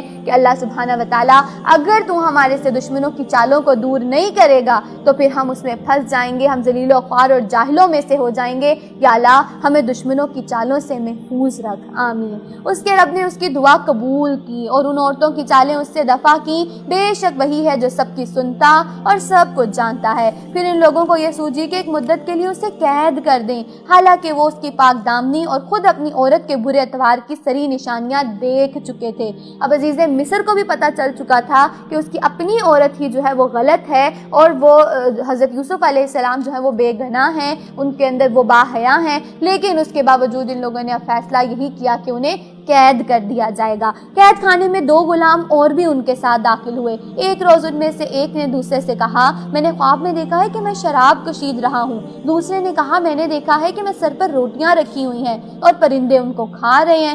دونوں نے کہا ہمیں اس کی تعبیر بتائیے، ہم دیکھتے ہیں کہ آپ ایک نیک آدمی ہیں۔ اب یہ کیا تھا؟ یہ آیت پڑھنے کے بعد ہمیں کیا سمجھ میں آ رہی ہے کہ یوسف علیہ السلام غلامی میں ہیں۔ اب ایک اور آزمائش آئی ہے کہ انہیں قید کر دیا گیا ہے، لیکن اس غلامی اس قید میں ہونے کے باوجود بھی ان کے لیے خیر نکلی۔ کیا خیر نکلی؟ اللہ سبحانہ وتعالیٰ نے جو انہیں خوابوں کا علم دے رکھا تھا نا، اب یہاں پر وہ چیز باہر آئے گی۔ کیسے؟ اللہ نے ان کو قید میں ہے جلا وطنی جو ہے قید کر دیے گئے ہیں، ان کے ساتھ 2 اور ساتھی بھی ہیں۔ انہوں نے کچھ خواب دیکھا اور اس خواب کی حقیقت جاننا چاہی، اور اس خواب کی حقیقت جاننے کے لیے وہ کس کے پاس آئے؟ حضرت یوسف علیہ السلام کے پاس۔ کیوں؟ کیا وہ ان کی طرف اس لیے متاثر ہوئے تھے کہ ان کے پاس حسن تھا، ان کے پاس خوبصورتی تھی؟ کیا اس وجہ سے متاثر ہو کر آئے تھے؟ نہیں، وہ حضرت یوسف علیہ السلام کے پاس متاثر ہو کر آئے تھے ان کے احسان کی وجہ سے، وہ ان کے پاس متاثر ہو کر آئے تھے ان کے علم کی وجہ سے، وہ ان کے پاس متاثر ہو کر آئے تھے کیونکہ اللہ نے انہیں خوابوں کی تعبیر کا علم دے رکھا تھا۔ تو حسن میٹر نہیں کرتا، اصل چیز جو میٹر کرتی ہے وہ علم ہے، وہ علم ہے، وہ حکمت ہے۔ ایک انسان کے خوبصورت ہونا اس کے چہرے کا وہ اس کی طرف متاثر نہیں کرتا، بلکہ اصل میں کوئی انسان متاثر کرتا ہے تو وہ اس کا علم ہوتا ہے جو کہ اسے اللہ کی طرف سے دیا جاتا ہے۔ اب وہ قیدی جو ہیں وہ حضرت یوسف کے پاس آتے ہیں اور آ کر کہتے ہیں کہ ہمیں اس چیز کا ان خوابوں کی تعبیر بتائیے۔ تو نبی صلی اللہ علیہ وسلم کی حدیث کے الفاظ ہیں کہ جو شخص علم ہونے کے باوجود نہیں بتائے گا، اس کو چھپائے گا، تو وہ قیامت کے روز ایسا ہوگا کہ قیامت کے روز اس کے منہ میں آگ کی لگام پہنائی جائے گی۔ استغفر اللہ۔ اس لیے اگر کسی کے پاس علم ہے تو اسے چاہیے کہ وہ فوراً دوسروں کو بھی بتا دے۔ اگر کوئی اس سے پوچھ رہا ہے، اس علم کو صرف اپنے تک رکھنا اور اس کے اندر بخل کرنا، علم کا بخل بدترین بخل ہے، اس لیے علم کے بخل سے جو ہے وہ بچا جائے۔ اللہ سبحانہ وتعالی ہمیں علم کی ترسیل میں حصہ ڈالنے کی توفیق دے، آمین ثم آمین۔ اب انہوں نے کیا کہا؟ جب انہوں نے خواب کی تعبیر پوچھی تو حضرت یوسف علیہ السلام بھی بڑے سے آنے ہیں، کیا کہنے لگے؟ یوسف علیہ السلام نے کہا یہاں جو کھانا تمہیں ملا کرتا ہے اس کے آنے سے پہلے میں تمہیں ان خوابوں کی تعبیر بتا دوں گا۔ اب یہ کیا تھا؟ یہ اس خواب کی تعبیر بتانے میں تھوڑا سا طول دیا جا رہا ہے، تھوڑا سا ٹائم مانگا جا رہا ہے۔ کیوں؟ یہ علوم ان علوم میں سے ہے جو میرے رب نے مجھے عطا کیے ہیں۔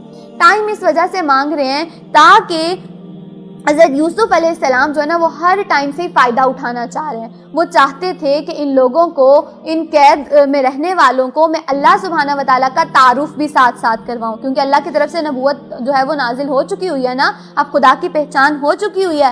اب یہ چاہتے تھے کہ میں دین کی دعوت کا جو کام ہے وہ بھی ساتھ ساتھ تھوڑا تھوڑا کروں، اس لیے اب انہوں نے کیا کہا؟ سب سے پہلے کہنے لگے کہ واقعہ یہ ہے کہ میں نے ان لوگوں کا طریقہ چھوڑ کر جو اللہ پر ایمان نہیں لاتے اور آخرت کا انکار کرتے ہیں، ان بزرگوں، اپنے بزرگوں ابراہیم علیہ السلام، اسحاق علیہ السلام، یعقوب علیہ السلام کا طریقہ اختیار کیا ہے۔ ہمارا یہ کام نہیں ہے کہ اللہ کے ساتھ کسی کو شریک ٹھہرائیں، در حقیقت یہ اللہ کا فضل ہی ہے جو ہم پر اور اپنے تمام انسانوں پر اس نے کیا ہے۔ اپنے سوا کسی کا بندہ ہمیں نہیں بنایا، مگر اکثر لوگ شکر نہیں کرتے۔ اے زندان کے ساتھیوں، تم خود ہی سوچو، بہت سے متفرق رب بہتر ہیں یا وہ ایک اللہ ہی سب پر غالب ہے؟ اب یہ کیا تھا؟ یہ انڈائریکٹ طریقے سے، بڑے ڈیفیوزڈ طریقے سے جو ہے وہ دین کی دعوت دی جا رہی ہے، اللہ کی طرف بلایا جا رہا ہے، اور کیا کہا جا رہا ہے کہ میرے علم کی وجہ سے ہے؟ نہیں، رب کا تعارف کرواتے ہوئے کہہ رہے ہیں کہ جتنا علم بھی میرے پاس ہے جو تم مجھ سے لینے آئے ہو نا، اس میں میرا کوئی کمال نہیں ہے، یہ سارا وہ علم ہے جو میرے رب نے مجھے دیا ہے۔ کوئی غرور تکبر نہیں ہے، کوئی میں نہیں ہے کہ یہ علم میرے پاس ہے، نہیں، بلکہ کہتے ہوئے نظر آ رہے ہیں کہ یہ سارا کا سارا علم مجھے اس رب نے دیا ہے۔ اور پھر رب کا تعارف کروا رہے ہیں۔ کن کو کروا رہے ہیں؟ دو مشرکوں کو کروا رہے ہیں جن کا دین ہی کچھ اور ہے، اور ان کو تعارف کرواتے ہوئے فوراً سے یہ نہیں کہہ رہے ہیں کہ تم اپنا رب چھوڑ دو، تم اپنے بت چھوڑ دو اور میرے رب جو ہے اس کی عبادت کرنے لگ جاؤ، نہیں، بلکہ کتنے ڈیفیوز طریقے سے جو ہے وہ عبادت کی طرف بلا رہے ہیں۔ ان کے دین پر، ان کے ایمان پر ڈائریکٹ ضرب نہیں لگا رہے ہیں، بلکہ ایک ڈیفیوزڈ سا طریقہ اپنا کر ان کو کہہ رہے ہیں کہ دیکھو وہ جو تمہارے رب ہے، تم خود ہی سوچو، میری بات بھی مت مانو، تم خود ہی سوچو، وہ بت جو کہ نہ کچھ کھا سکتے ہیں، نہ پی سکتے ہیں، نہ اپنی مدد آپ کر سکتے ہیں، وہ تمہارا رب کیسے ہو سکتا ہے؟ تم خود ہی تو سوچو۔ لیکن وہ ایک رب، وہ اللہ جس نے سب کو بنایا، ساری کائنات کو بنایا، کیا وہی تمہارا اصل رب نہیں ہونا چاہیے؟ کتنا بہترین طریقہ ہے اپنے رب کا تعارف کروانے کے لیے۔ اللہ سبحانہ و تعالی ہمیں بھی بڑے ہی ڈیفیوز اور بڑے ہی خوبصورت طریقے سے رب کا تعارف کروانے کی توفیق دے، آمین۔ اب کیا کہنے لگے کہ اس کو چھوڑ کر تم جن کی بندگی کر رہے ہو نا، وہ اس کے سوا کچھ بھی نہیں ہے کہ 10 چند نام ہیں جو تم نے اور تمہارے آباء و اجداد نے رکھ لیے ہیں۔ انہوں نے بتوں کے نام رکھے ہوتے تھے نا، اللہ نے ان کے لیے کوئی سند نازل نہیں کی۔ فرما روائی کا اختیار تو اللہ کے سوا کسی کے لیے نہیں ہے، اس کا حکم ہے کہ خود اس کے سوا تم کسی کی بندگی نہ کرو، یہ ہیٹ سیدھا طریقہ زندگی ہے۔ اب یہاں پر مسلسل جو ہے وہ اللہ کا تعارف جو ہے وہ ابھی بھی جاری رکھے ہوئے ہیں۔ ساتھ ہی کیا کہتے ہیں؟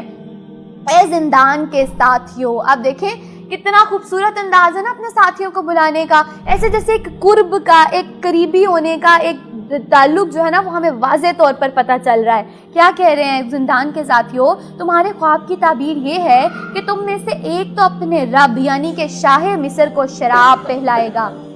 جو پہلے والا شخص تھا اس کی خواب کی تعبیر یہ بتائی کہ تمہاری خواب کی تعبیر یہ ہے کہ تم عزیز مصر کو شراب پلاؤ گے، یعنی کہ اس کے دربار کے اندر جو ہے وہ تمہیں رکھ لیا جائے گا، اور رہا دوسرا شخص تو اسے سولی پر چڑھا دیا جائے گا، جس کے سر کے اوپر بیٹھ کر جو ہے وہ روٹی کھا رہا تھا، اس سے مراد یہ ہے کہ اس کو ہو جائے گی، پھانسی دے دی جائے گی، سولی چڑھا دیا جائے گا، اور پرندے اس کا سر نوچ نوچ کر کھائیں گے۔ فیصلہ ہو گیا اس بات کا جو تم پوچھ رہے تھے۔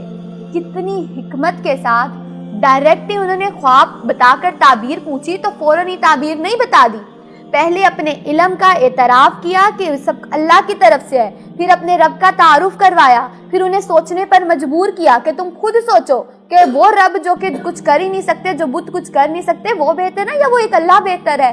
پھر اس کے بعد انہیں اتنے پیار سے مخاطب کرے، اے زندان کے ساتھیوں، کتنا ایک اپنے قریبی ایک قرب ہونا، اتنا پازیٹیو سا طریقہ اپنا کر پھر انہیں ان کے خواب کی تعبیر بتائی کہ تم میں سے ایک جو ہے وہ عزیز مصر کو شراب پلائے گا، اس وقت تک کبھی شراب حرام نہیں تھی، اس لیے وہ شراب پلائے گا، اور جو دوسرا شخص ہے اس کو سولی چڑھا دیا جائے گا اور وہ قتل ہو جائے گا، مر جائے گا۔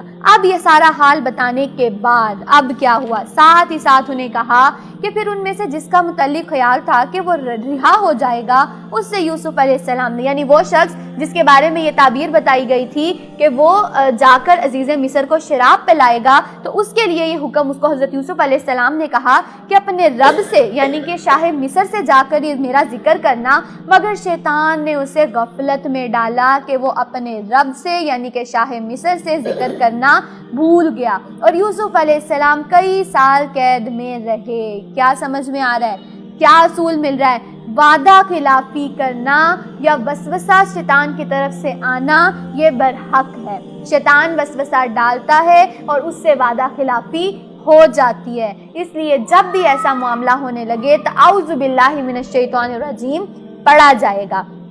اب جب حضرت یوسف علیہ السلام نے اس شخص کو جو کہ رہا کیا گیا تھا اسے کہہ کر بھیجا تھا کہ جب تم جاؤ گے نا عزیز مصر کے پاس، شاہ مصر کے پاس، تو جا کر اس سے نا میرا ذکر کرنا اور اس کو بتانا، تاکہ وہ اس کو دوبارہ ریئلائز ہو سکے کہ اچھا ایک شخص تھا جس کو ہم نے قید میں رکھا ہے، اب اس کو باہر بھی نکالنا ہے، لیکن اس شخص کو شیطان نے جو ہے وہ بھلا دیا اور وہ جا کر اپنے شاہ مصر سے اس بات کا ذکر کرنا ہی بھول گیا۔ اب کیا ہوا، ایک روز بادشاہ نے کہا، اب بادشاہ کو خواب آئی، کیا خواب آئی، بادشاہ نے خواب میں دیکھا کہ 7 موٹی گائیں ہیں جن کو 7 دبلی گائیں کھا رہی ہیں، اور اناج کی 7 بالیاں ہری ہیں اور دوسری 7 بالیاں سوکھی ہیں۔ اے اہل دربار، مجھے اس خواب کی تعبیر بتاؤ، اگر تم میں سے کوئی خوابوں کی تعبیر جانتا ہے۔ لوگوں نے کہا یہ تو بڑی پریشان کن خواب ہے، ہم تو اس طرح کی خوابوں کا مطلب نہیں جانتے ہیں۔ کیا سمجھ میں آ رہا ہے کہ اگر کسی کے پاس علم نہیں ہے تو وہ اس علم کی کمی کا اعتراف کرے گا، خود سے خود بات بنا کر نہیں بتائی جائے گی، بلکہ اس علم کی کمی کا اعتراف کیا گیا انہوں نے کہ اگر ہمارے پاس اس خواب کی تعبیر نہیں پتا تو ابھی اس کے لیے تھوڑا سا انہوں نے ٹائم مانگا کہ ہمیں اس کا نہیں پتا ہے۔ اس پر ان 2 قیدیوں میں سے جو شخص بچ گیا تھا اسے ایک مدت دراز کے بعد اب بات یاد آئی، اس نے کہا میں آپ حضرات کو اس کی تعبیر بتاتا ہوں، مجھے ذرا قید خانے میں یوسف کے پاس تو بھیجیے گا۔ اب یہ وہ شخص جو کہ بھول گیا تھا، جس کو شیطان نے بھلا دیا تھا، اب جب اس بادشاہ نے یہ خواب بتائی اور اس کی تعبیر چاہی، اس شخص کو فوراً یاد آ گیا، اچھا ایک فلاں شخص تھا، وہ قید میں تھا، جب ہمیں خواب آئی تھی ہم نے اس سے تعبیر پوچھی تھی تو اس نے بتائی تھی، اب ایسا کرتا ہوں مجھے بھی تھوڑی سی مہلت دو، مجھے یوسف کے پاس قید میں جانے دو، میں اس سے اس خواب کی بھی تعبیر پوچھ کے آتا ہوں، اس کے پاس خوابوں کا علم ہے۔ یہ کیا تھا کہ ان کے حسن نے اٹریکٹ نہیں کیا تھا بلکہ ان کے احسان نے اٹریکٹ کیا تھا۔ یہاں پر احسان یوسف تھا جس نے اٹریکٹ کیا اور ان کو اپنے پاس بلایا۔ اب جب وہ جاتے ہیں تو جا کر یوسف سے کہا اے سراپا راستی، مجھے اس خواب کا مطلب بتا کہ 7 موٹی گائیں ہیں جو 7 دبلی گائیں کھا رہی ہیں اور 7 بالیاں ہری ہیں اور 7 سوکھی ہوئی ہیں، شاید کہ میں ان لوگوں کے پاس واپس جاؤں اور شاید کہ وہ تیری حقیقت جان لیں کہ تیرے پاس اتنا علم ہے۔ اب جب انہوں نے یہ بات کی، اب دیکھیں وہ شخص آ رہا ہے واپس اتنی مدتوں اتنے سالوں کے بعد، جس کو حضرت یوسف علیہ السلام نے کہا تھا کہ جا کے بتانا میرے شاہ مصر ہے ان کو، اور انہیں جا کر میری پوری رداد بتانا، لیکن کیا ہوا وہ شخص بھول گیا۔ اب جب اتنے سالوں کے بعد آ رہا ہے تو کیا ہے، ابھی بھی اس کو دھتکار نہیں رہے ہیں، ابھی بھی اس کو یہ نہیں کہہ رہے کہ تو تو بڑا ہی وعدہ خلاف ہے، تو تو بڑا ہی مطلبی ہے، میں نے تجھے خواب کی حقیقت بتائی، تو رہا ہوا یہاں سے گیا، جا کے مجھے بھول گیا۔ نہیں، یہ نبیوں کی صفت نہیں ہے، یہ انبیاء کا طریقہ نہیں ہے، یہ احسان یوسف نہیں ہے۔ اس لیے وہ کیا کہہ رہے ہیں، انہوں نے ذرا اس کو یہ بات ریئلائز نہیں کروائی کہ تم بڑے احسان فراموش ہو، بلکہ اس وقت بھی وہ کیا کر رہے ہیں، وہ اپنے غصے کو پی رہے ہیں، جو ہم نے کل سورہ آل عمران میں پڑھا تھا، مومن کون ہوتے ہیں، والکاظمین الغیظ، وہ اپنے غصے کو پی جاتے ہیں۔ ایسے جیسے سورہ آل عمران کی آیت کی عملی تفسیر حضرت یوسف علیہ السلام کی زندگی میں ہمیں نظر آتی ہے۔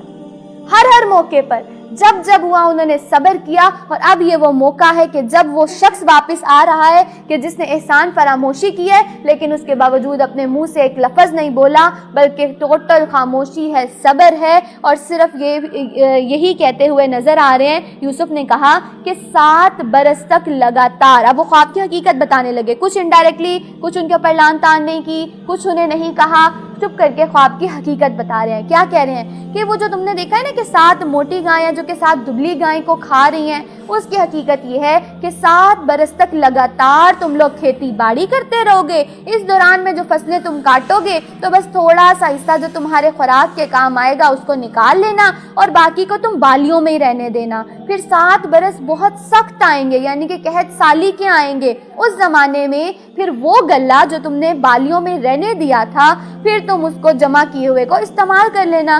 اگر کچھ بچے گا تو بس وہی ہے جو تم نے محفوظ کر رکھا ہو. اس کے بعد پھر 1 سال ایسا آئے گا جس میں باران رحمت سے لوگوں کی فریاد رسی کی جائے گی اور وہ رس نچوڑیں گے. گویا کہ پوری کی پوری جو خواب تھی اس کی حقیقت حضرت یوسف علیہ السلام نے بتا دی کہ ایک ٹائم ایسے آنے والا ہے جب بہت سخت قحط سالی ہوگی. تو تم کیا کرو, ابھی سے ہی اچھی کھیتی باڑی کرو.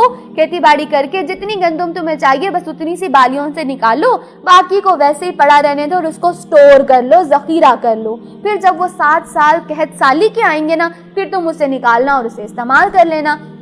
اب دیکھیں کہ یہاں پر ایسے جیسے نا پوری انہوں نے صرف خواب کی تعبیر ہی نہیں, اس کا سولوشن بھی بتا دیا کہ تم نے کرنا کیسے کیسے ہے یہ سارا کا سارا کام. اور یہ سب کچھ بتانے کے بعد اب وہ جو شخص ہے اب وہ بادشاہ کے پاس جاتا ہے اور اس کو کہتا ہے کہ اسی طرح سے مجھے یہ خواب کی حقیقت جو ہے وہ یوسف نے بتائی ہے. بادشاہ نے فوراً ہی کہا اسے میرے پاس لاؤ. کس کو؟ حضرت یوسف علیہ السلام کو. مگر جب شاہی فرستادہ یوسف کے پاس پہنچا تو اس نے کہا اپنے رب کے پاس ذرا واپس تو جا اور اس سے پوچھ کے ان عورتوں کا کیا معاملہ ہوا جنہوں نے اپنے ہاتھ کاٹ لیے تھے. گویا کہ ابھی بھی اس قید سے باہر نہیں جانا چاہ رہے. پہلے وہ یہ چاہ رہے ہیں کہ ذرا میرے اوپر جو الزام لگا تھا, جو زنا کا, بدکاری کا جو میرے اوپر الزام لگایا گیا تھا, میں پہلے اس سے تو اپنے آپ کو پاک کروں, صاف کروں, پھر میں اس قید سے نکلوں گا. تو اب جب انہوں نے یہ بات کہی تو اس پر میرا رب ان کی مکاریوں سے واقف ہے. اس پر بادشاہ نے ان عورتوں سے دریافت کیا. وہ جو فرستادہ تھا وہ واپس آیا, بادشاہ کو کہا کہ بادشاہ یوسف تو کہہ رہا ہے کہ پہلے ان عورتوں کا معاملہ بتاؤ کیا ہوا, میں پھر آؤں گا.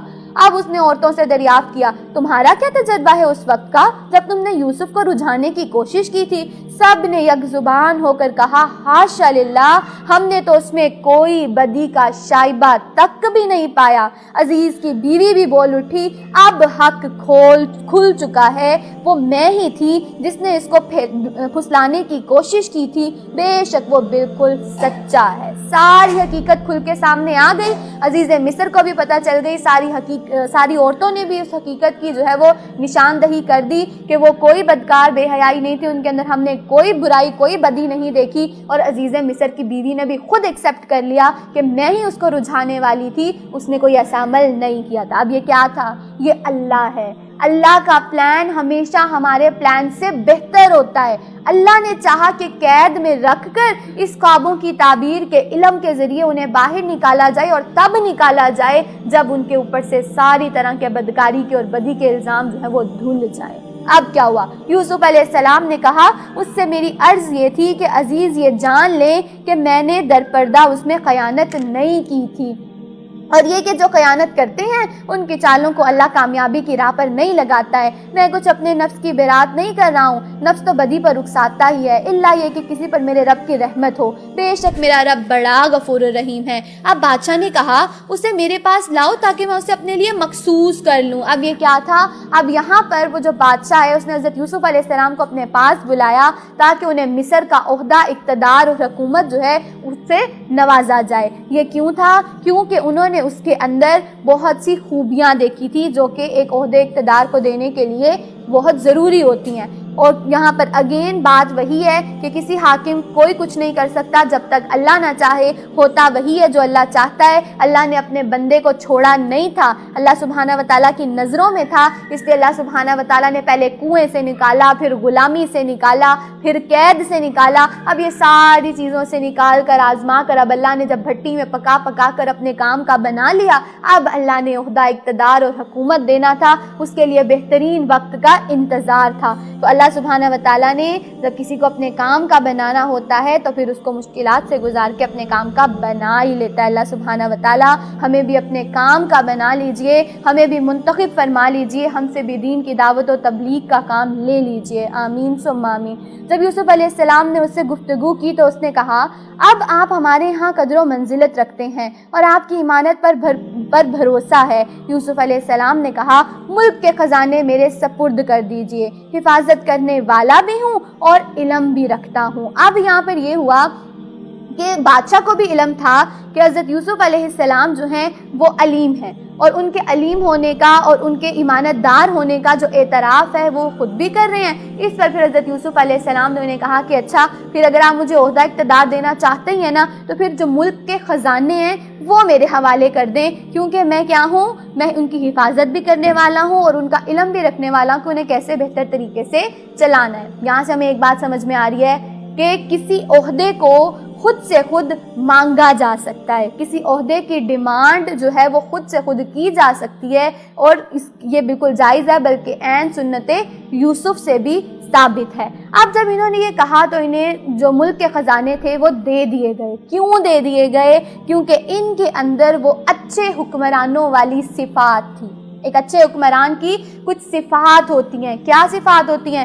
سب سے پہلے نمبر پر ایک اچھا حکمران ایمانت دار ہوتا ہے، وہ کوئی چور نہیں ہوتا ہے، وہ کسی بھی طرح کے چوری چکاری کرنے والا نہیں ہوتا ہے، بلکہ وہ ایمانت دار ہوتا ہے۔ اور دوسری چیز ایک اچھے حکمران کی کہ ایک اچھا حکمران حفیظ ہوتا ہے، حفاظت کرنے والا ہوتا ہے۔ وہ خود سے خود ملک کے خزانوں کے اندر سے چیزیں غائب نہیں کرتا رہتا ہے، بلکہ حفاظت کر کے پراپر طریقے سے بیلنس کر کے معاملات کو لے کر چلتا ہے۔ اور پھر ایک اچھے حکمران کی تیسری صفت یہ ہوتی ہے کہ وہ علیم ہوتا ہے۔ علیم، وہ جاننے والا ہوتا ہے، وہ ہر چیز کا علم رکھنے والا ہوتا ہے، اس کے پاس دنیا کا علم بھی ہوتا ہے، اس کے پاس دین کا علم بھی ہوتا ہے، اس کے پاس قرآن اور حدیث کا علم بھی ہوتا ہے، کیونکہ اللہ سبحانہ و تعالیٰ نے واضح طور پر فرما دیا وَمِنْهُمْ أُمِّيُّونَ لَا يَعْلَمُونَ الْكِتَابَ، ان میں سے تو کچھ ایسے بھی ہیں جن کے پاس کتاب کا علم ہی نہیں ہے۔ یہ وہ لوگ ہیں جو اللہ کی نظر میں کیا ہیں؟ وہ جاہل ہیں، جن کے پاس کتاب کا علم نہیں ہے۔ اللہ انہیں واضح طور پر کہہ رہا ہے کہ یہ تو جاہل ہے۔ اور آج ہمارے حکمران جن کے پاس نہ دنیا کی تعلیم ہے، نہ دین کی تعلیم ہے، نہ قرآن کی تعلیم ہے، اور وہ بن کر بیٹھے ہوئے ہمارے حکمران، اللہ کی نظر میں تو ایسے لوگ جاہل ہیں۔ کیا کوئی جاہل کبھی کسی حکومت کو چلا سکتے ہیں؟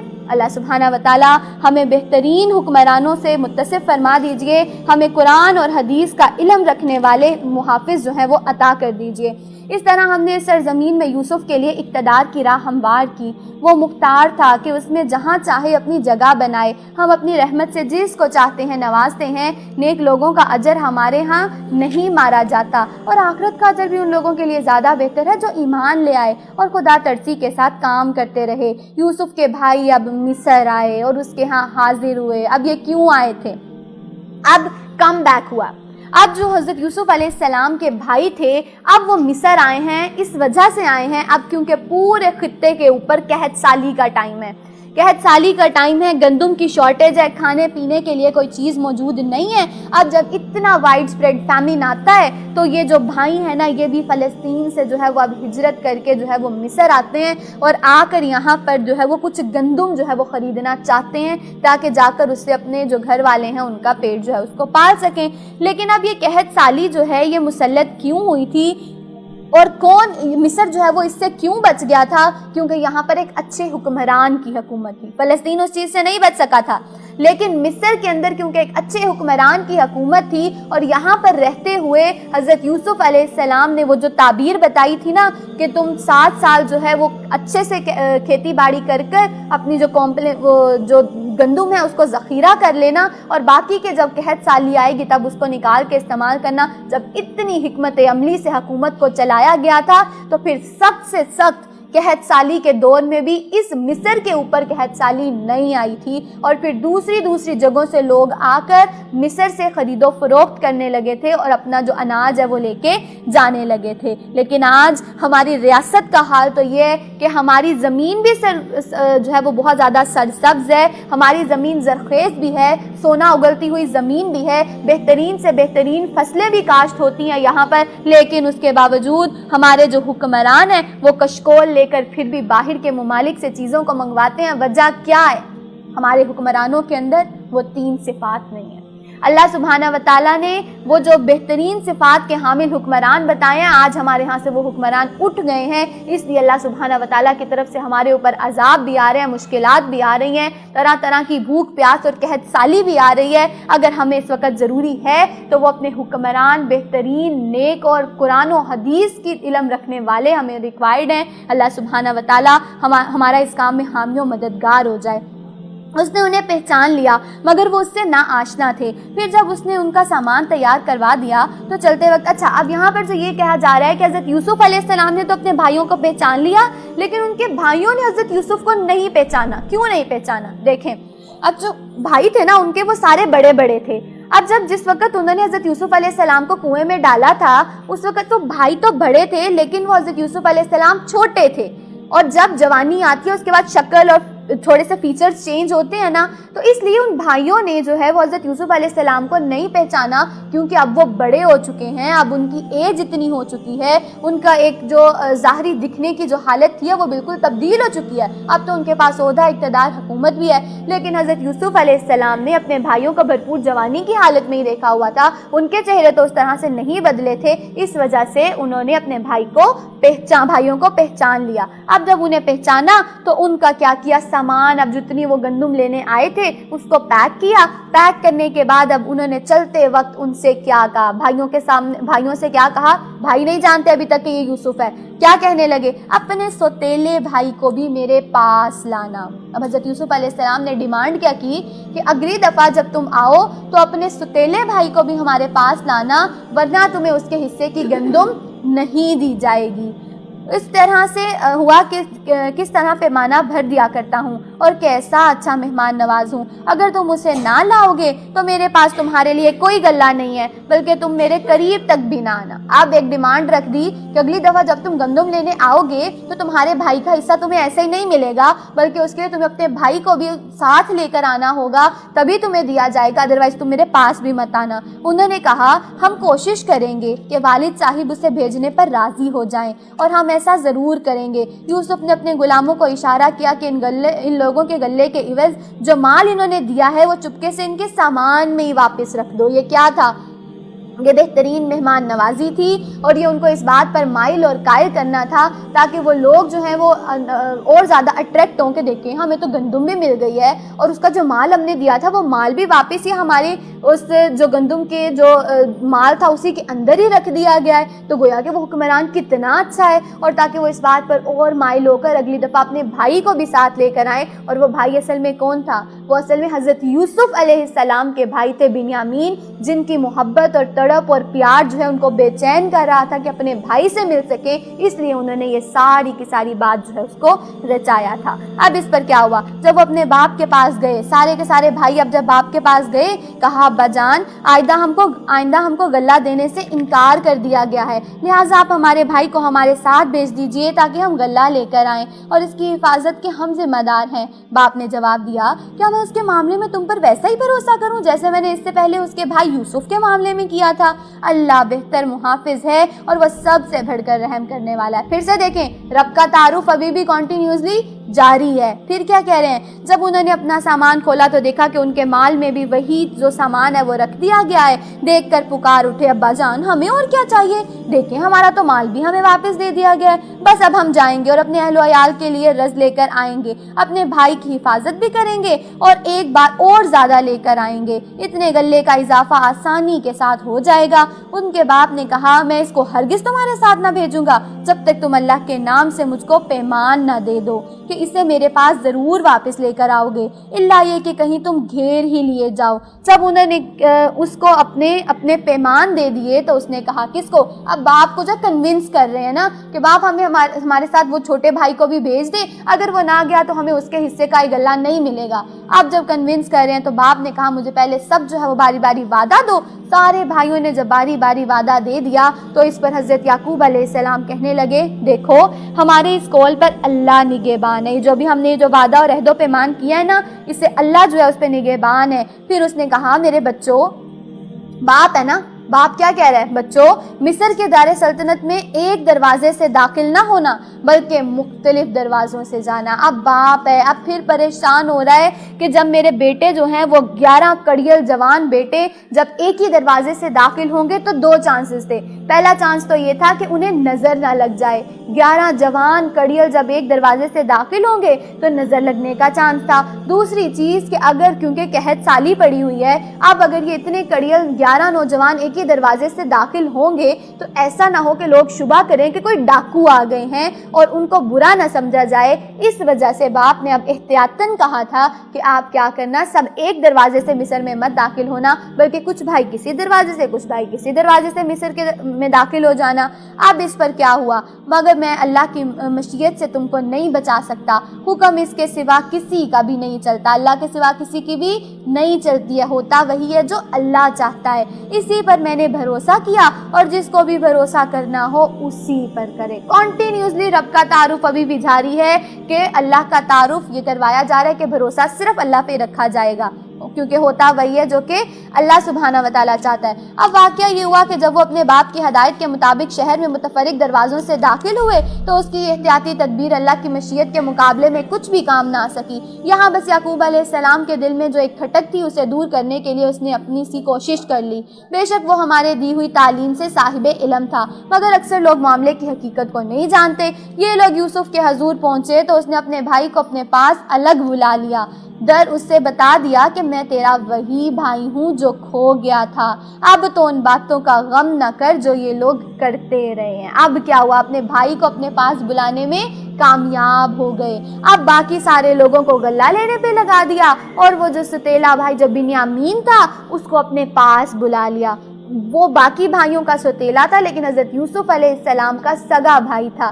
اب جب انہیں اپنے پاس بلایا اور پاس بلا کر انہیں آہستہ سا بتانے لگے کہ میں تمہارا وہی بھائی ہوں جو تب کھو گیا تھا، بھائیوں نے اس کے اوپر یہ الزام لگا دیا تھا کہ اس کو بھیڑیا کھا گیا ہے، میں تمہارا وہی بھائی ہوں۔ اب کیا ہو رہا ہے؟ 2 بھائی ہیں، اتنے سالوں کے بعد مل رہے ہیں۔ حضرت یوسف علیہ السلام جن کے اوپر ایک کے بعد ایک غم کا طوفان جو ہے وہ امڑ کر آیا، ایک کے بعد ایک تکلیف اور آزمائش جو ہے وہ آپ کے اوپر آئی، لیکن اس کے باوجود اب دونوں بھائی مل رہے ہیں، کوئی کسی قسم کی بات نہیں کر رہے ہیں، کوئی رونا دھونا نہیں ہے، کوئی مشکلات کے بارے میں بات نہیں کی جا رہی ہے، بلکہ صرف اور صرف یہ کہا جا رہا ہے کہ جو گزر گیا اسے بھول جاؤ۔ اللہ سبحانہ و تعالیٰ کا اب ہمارے اوپر بڑا ہی فضل ہے۔ یہ کیا ہے؟ آج اگر ہم کوئی بہن بھائی 2 ملتے ہیں، کوئی بھائی کوئی بہن ملتی ہے، کس طرح کی باتیں کرتے ہیں؟ وہی چگلیں، وہی گیبتیں، میرے اوپر یہ ہو گیا، میرے اوپر یہ ہو گیا، ایسے ایسے ظلم ہوا، یہ تکلیفیں آئیں، یہ آزمائشیں آئیں، کیا یہ ڈسکشنز نہیں ہوتی ہیں؟ لیکن یہ وہ بھائی ہیں جن کی بات کا، جن کی کنورسیشن کا انداز دیکھیے کہ کوئی غیبت چگلی تانا نہیں ہے، بلکہ احسان یوسف ہے جو کہ اخلاق یوسف ہے، جو کہ یہاں پر واضح طور پر جو ہے وہ معاملات میں دکھایا جا رہا ہے۔ حضرت یوسف علیہ السلام پر ظلم کے پہاڑ بھی ٹوٹے، لیکن اس کے باوجود جو ہے وہ صرف اپنے بھائی کو تسلی دی جا رہی ہے کہ جو کچھ گزر چکا اس کو بھول جاؤ۔ جب یوسف علیہ السلام ان بھائیوں کا سامان لدوانے لگا تو اس نے اپنے بھائی کے سامان میں اپنا پیالہ، یعنی کہ وہ جو سکا ہوتا ہے، جو ماپنے کا سکایا، جو کہ ماپنے کا آلہ ہوتا ہے، اس کو بھی اب اس کے سامان کے اندر رکھ دیا۔ کیوں؟ ایز اے گفٹ رکھا تھا۔ لیکن ہوا کیا؟ پھر ایک پکارنے والے نے پکار کر کہا، اے قافلے والو، تم لوگ تو چور ہو۔ انہوں نے پلٹ کر پوچھا، تمہاری کیا چیز کھو گئی ہے؟ سرکاری ملازموں نے کہا، بادشاہ کا پیمانہ نہیں ملتا ہے اور جو شخص لا کر دے گا اس کے لیے ایک بارے شطر انعام ہے، ان کا میں ذمہ لیتا ہوں۔ ان بھائیوں نے کہا، خدا کی قسم تم لوگ خوب جانتے ہو کہ ہم اس ملک میں فساد کرنے نہیں آئے، ہم چوریاں کرنے والے لوگ نہیں ہیں۔ انہوں نے کہا، اچھا اگر تمہاری بات جھوٹی نکلی تو چور کی کیا سزا ہوگی؟ انہوں نے کہا کہ چور کی سزا یہ ہوگی کہ جس کے سامان میں سے وہ چیز نکلے گی آپ اس کی سزا یہ رکھ لیجئے کہ وہ اسی انسان کو جو ہے اس کی جگہ پر رکھ لیں، یعنی کہ جس کے سامان سے آپ کی چوری کی ہوئی چیز نکلے گی اس کی سزا یہ ہوگی کہ آپ اس شخص کو، جس کے سامان سے نکلے گی، اس شخص کو اپنے پاس غلام بنا کر رکھ لیں۔ اب کیا ہوا؟ ہمارے ہاں تو ایسے ہی ظالموں کو سزا دی جاتی ہے۔ آپ دیکھیں یہ مصر کا طریقہ نہیں تھا، مصر کا اصول یہ نہیں تھا کہ جس نے چوری کی ہو اس انسان کو ہی رکھ لیا جائے، لیکن اب یہاں پر حضرت یوسف علیہ السلام خود ان بھائیوں سے اگلوانا چاہ رہے تھے، کیونکہ فلسطین میں یہ قانون تھا۔ تو وہ کہنے لگے ہمارے ہاں تو ایسے ہی ہوتا ہے، لہٰذا اگر آپ کو بھی کوئی ایسا شخص ملے ہم میں سے کہ جس کے سامان کے اندر چوری کیا ہوا مال مل جائے تو پھر آپ اسی انسان کو رکھ لینا۔ یہ کیا تھا؟ یہ بیسیکلی اللہ سبحانہ و تعالیٰ کی طرف سے یہ سارا معاملہ ہو رہا تھا، کیونکہ اللہ سبحانہ و تعالیٰ دونوں بھائیوں کو کچھ اور وقت کے لیے اکٹھا رکھنا چاہتے تھے۔ ہوا کیا؟ اسی طرح ہم نے یوسف علیہ السلام کی تائید اپنی تدبیر سے کر دی۔ اس کا یہ کام نہ تھا کہ بادشاہ کے دین، اللہ کہہ رہا ہے کہ یہ کام حضرت یوسف علیہ السلام کے لیے ممکن نہیں تھا کہ نعوذ باللہ وہ خود سے خود جھوٹا الزام لگا کر ان کے جو چوری کا مال ہے وہ خود سے خود رکھ دیں۔ یہ اللہ کا معاملہ تھا، یہ اللہ چاہتا تھا کہ دونوں بھائی جو ہیں وہ کچھ اور وقت کے لیے مل جائیں۔ اب جب انہوں نے بھائی کو پکڑا، اللہ یہ کہ اللہ ہی ایسا چاہے، ہم جس کے درجے چاہتے ہیں بلند کر دیتے ہیں، اور علم رکھنے والا ایسے ہی ہے جو ہر صاحب علم سے بالا تر ہے۔ ان بھائیوں سے کہا یہ چوری کرے تو کچھ تعجب کی بات بھی نہیں ہے، اس سے پہلے اس کا بھائی یوسف بھی چوری کر چکا ہے۔ اب کیا ہوا؟ اب جب سارا سامان چیک کیا گیا تو جو بنیامین تھا، حضرت یوسف علیہ السلام کے جو بھائی تھے اور باقی سارے بھائیوں کے جو ستیلے بھائی تھے، ان کے بیگ میں سے، ان کے سامان میں سے جو ہے وہ چوری کا جو سکا تھا، وہ سوا تھا، وہ اس کے اندر سے نکل آیا۔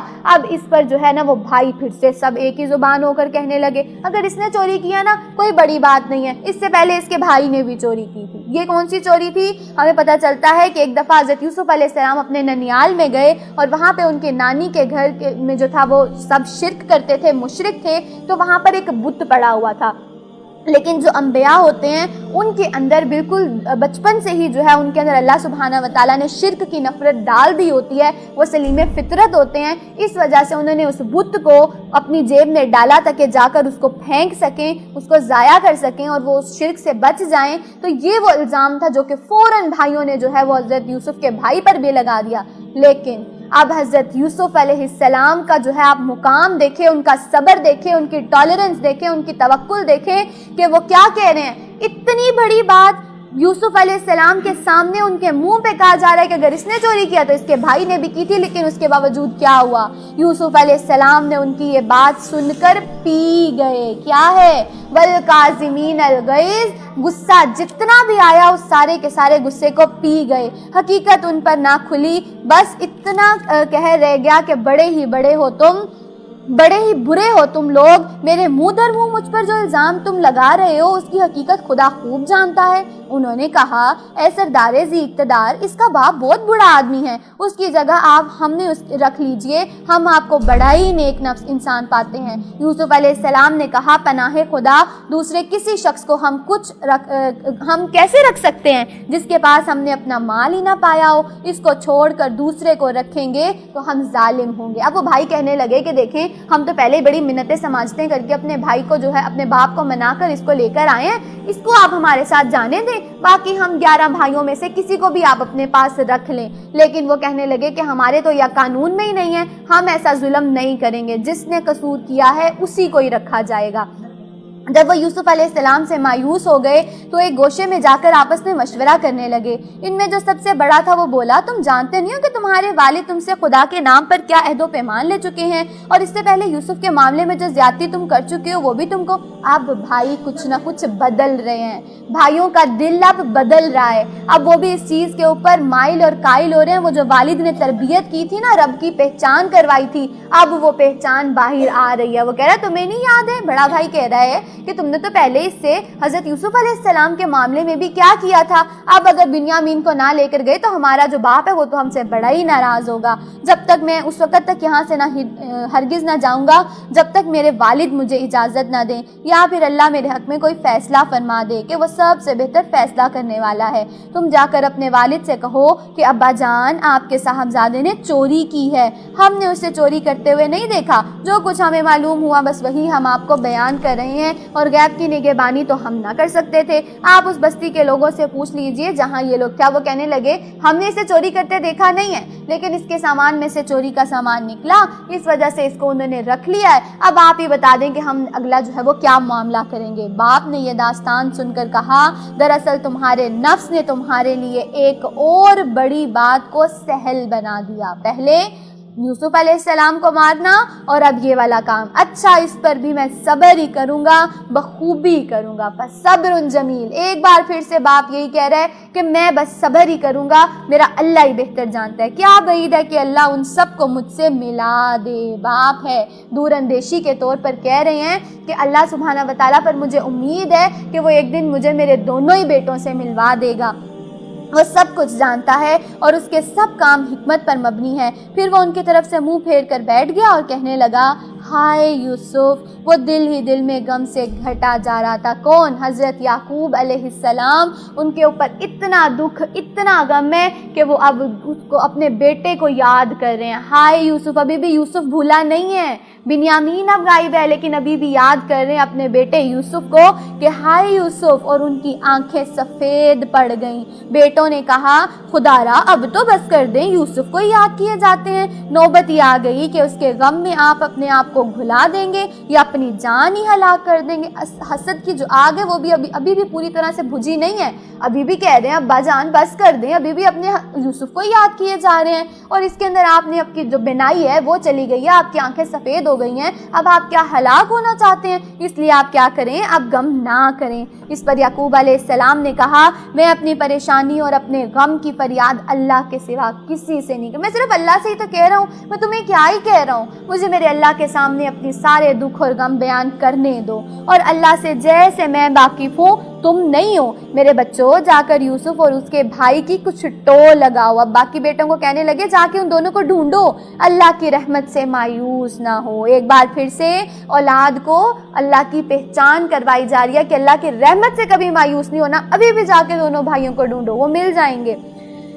اس کی رحمت سے تو بس کافر ہی مایوس ہوا کرتے ہیں۔ جب یہ لوگ مصر جا کر یوسف کی پیشی میں داخل ہوئے تو انہوں نے عرض کیا کہ اے سردار با اقتدار، ہم اور ہمارے اہل و عیال سخت مصیبت میں مبتلا ہیں اور ہم کچھ حقیر سی پونجی لے کر آئے ہیں۔ آپ ہمیں بھرپور غلہ عنایت فرمائیے، ہم کو خیرات کر دیں، اللہ خیرات کرنے والوں کو جزا دیتا ہے۔ یہ سن کر یوسف علیہ السلام نہ رہ سکے۔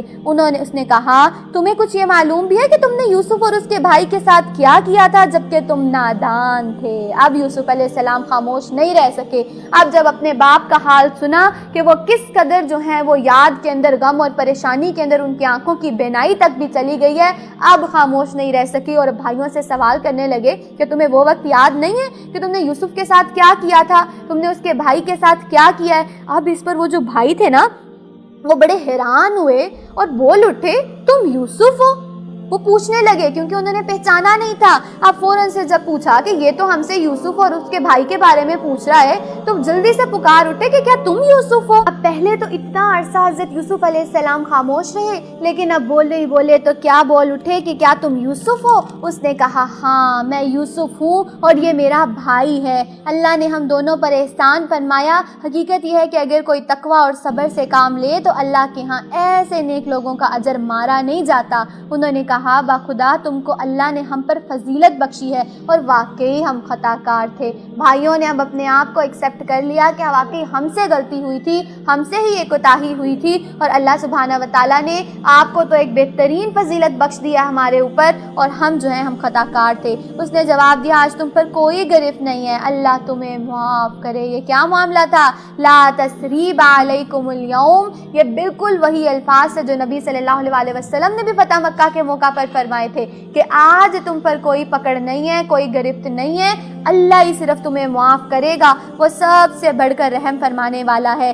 جاؤ میرا یہ قمیض لے جاؤ اور میرے والد کے منہ پر ڈال دو، ان کی بینائی پلٹ آئے گی۔ اب والد سے جو محبت ہے وہ بہت ہی زیادہ ہے۔ کہنے لگے کہ یہ میرا قمیض لے کر جاؤ، باپ کی آنکھوں پر جب ڈالو گے ان کی بینائی آ جائے گی، اور اپنے سے اہل و عیال کو بھی میرے پاس لے کر آؤ۔ جب یہ قافلہ مصر سے روانہ ہوا تو ان کے باپ نے کہا، میں یوسف کی خوشبو پاتا ہوں۔ اب ابھی قافلہ مصر سے نکلا ہے تو حضرت یعقوب علیہ السلام کو اپنے بیٹے کی خوشبو آنے لگ گئی ہے۔ یہ کیا تھا؟ یہ اللہ کی طرف سے تھا، اللہ کی طرف سے معجزتاً تھا۔ تم لوگ کہیں یہ کہنے نہ لگ جانا کہ بڑھاپے میں سٹھیا ہی گیا ہوں۔ ایک بار اب پھر سے کہہ رہے ہیں یہ نہ سوچنا کہ میں کوئی غلط بات کر رہا ہوں یا بڑھاپے کی وجہ سے میں ایسی باتیں کر رہا ہوں، بلکہ مجھے واقعی میں یوسف کی خوشبو آ رہی ہے۔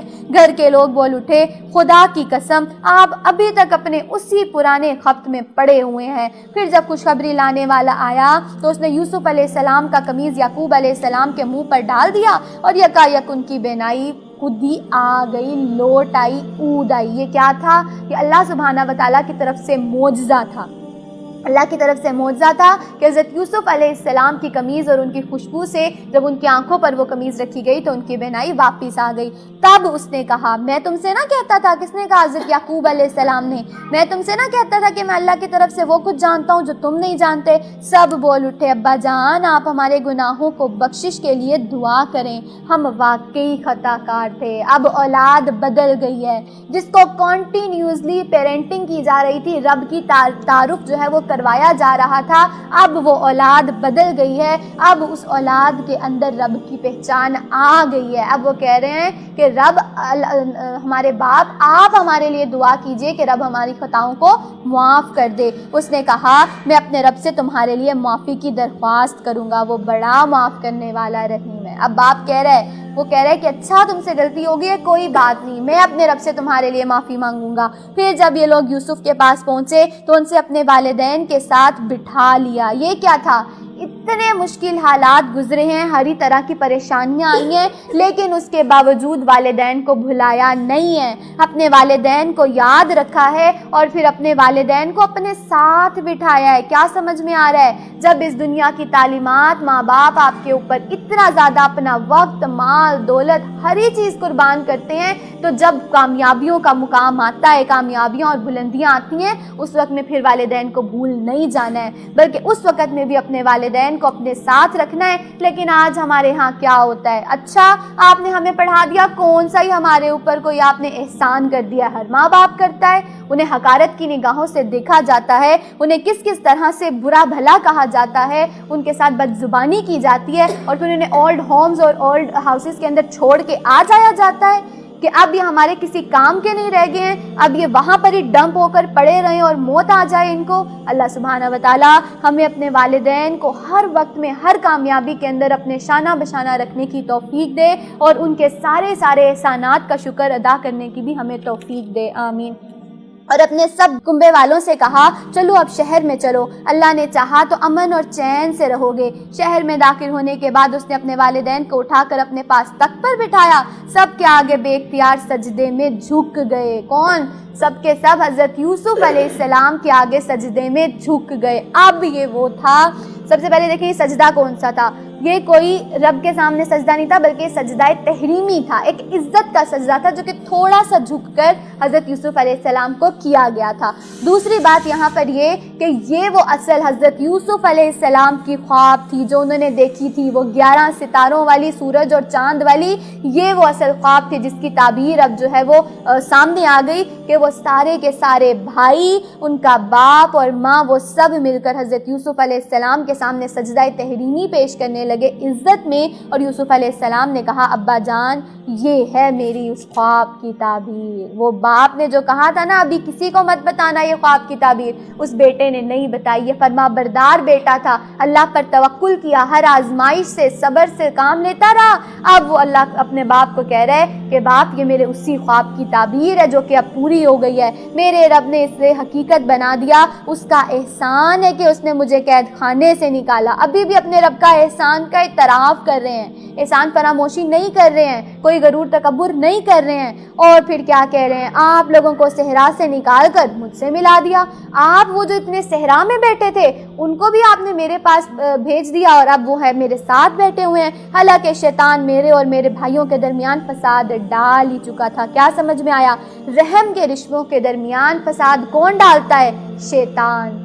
اللہ سبحانہ و تعالی ہمیں شیطان کے وسوسوں سے محفوظ رکھے۔ جب بھی آپ کو لگے کہ گھروں میں فساد ہو رہا ہے تو سب سے پہلے شیطان کے وسوسوں سے پناہ میں آنا ہے، شیطان کے جو وسوسے ہیں ان سے دور رہنا ہے۔ واقعہ یہ ہے کہ میرا رب غیر محسوس تدبیروں سے اور اپنی مشیت پوری کرتا ہے، بے شک وہ علیم ہے اور حکیم ہے۔ یہ وہ سارا کا سارا رب کا کرایا ہوا تعارف ہے جو کہ ان کے باپ نے ان کو کروایا تھا رب کا تعارف، اب وہ انہیں واقعی زندگی کے ہر موڑ پر ہی یاد ہے۔ اے میرے رب، تو نے مجھے حکومت بخشی اور مجھ کو باتوں کی تہہ تک پہنچنا سکھایا۔ زمین و آسمان کے بنانے والے، تو ہی دنیا اور آخرت میں میرا سرپرست ہے۔ میرا خاتمہ اسلام پر کر اور انجام کار میں مجھے صالحین کے ساتھ ملا۔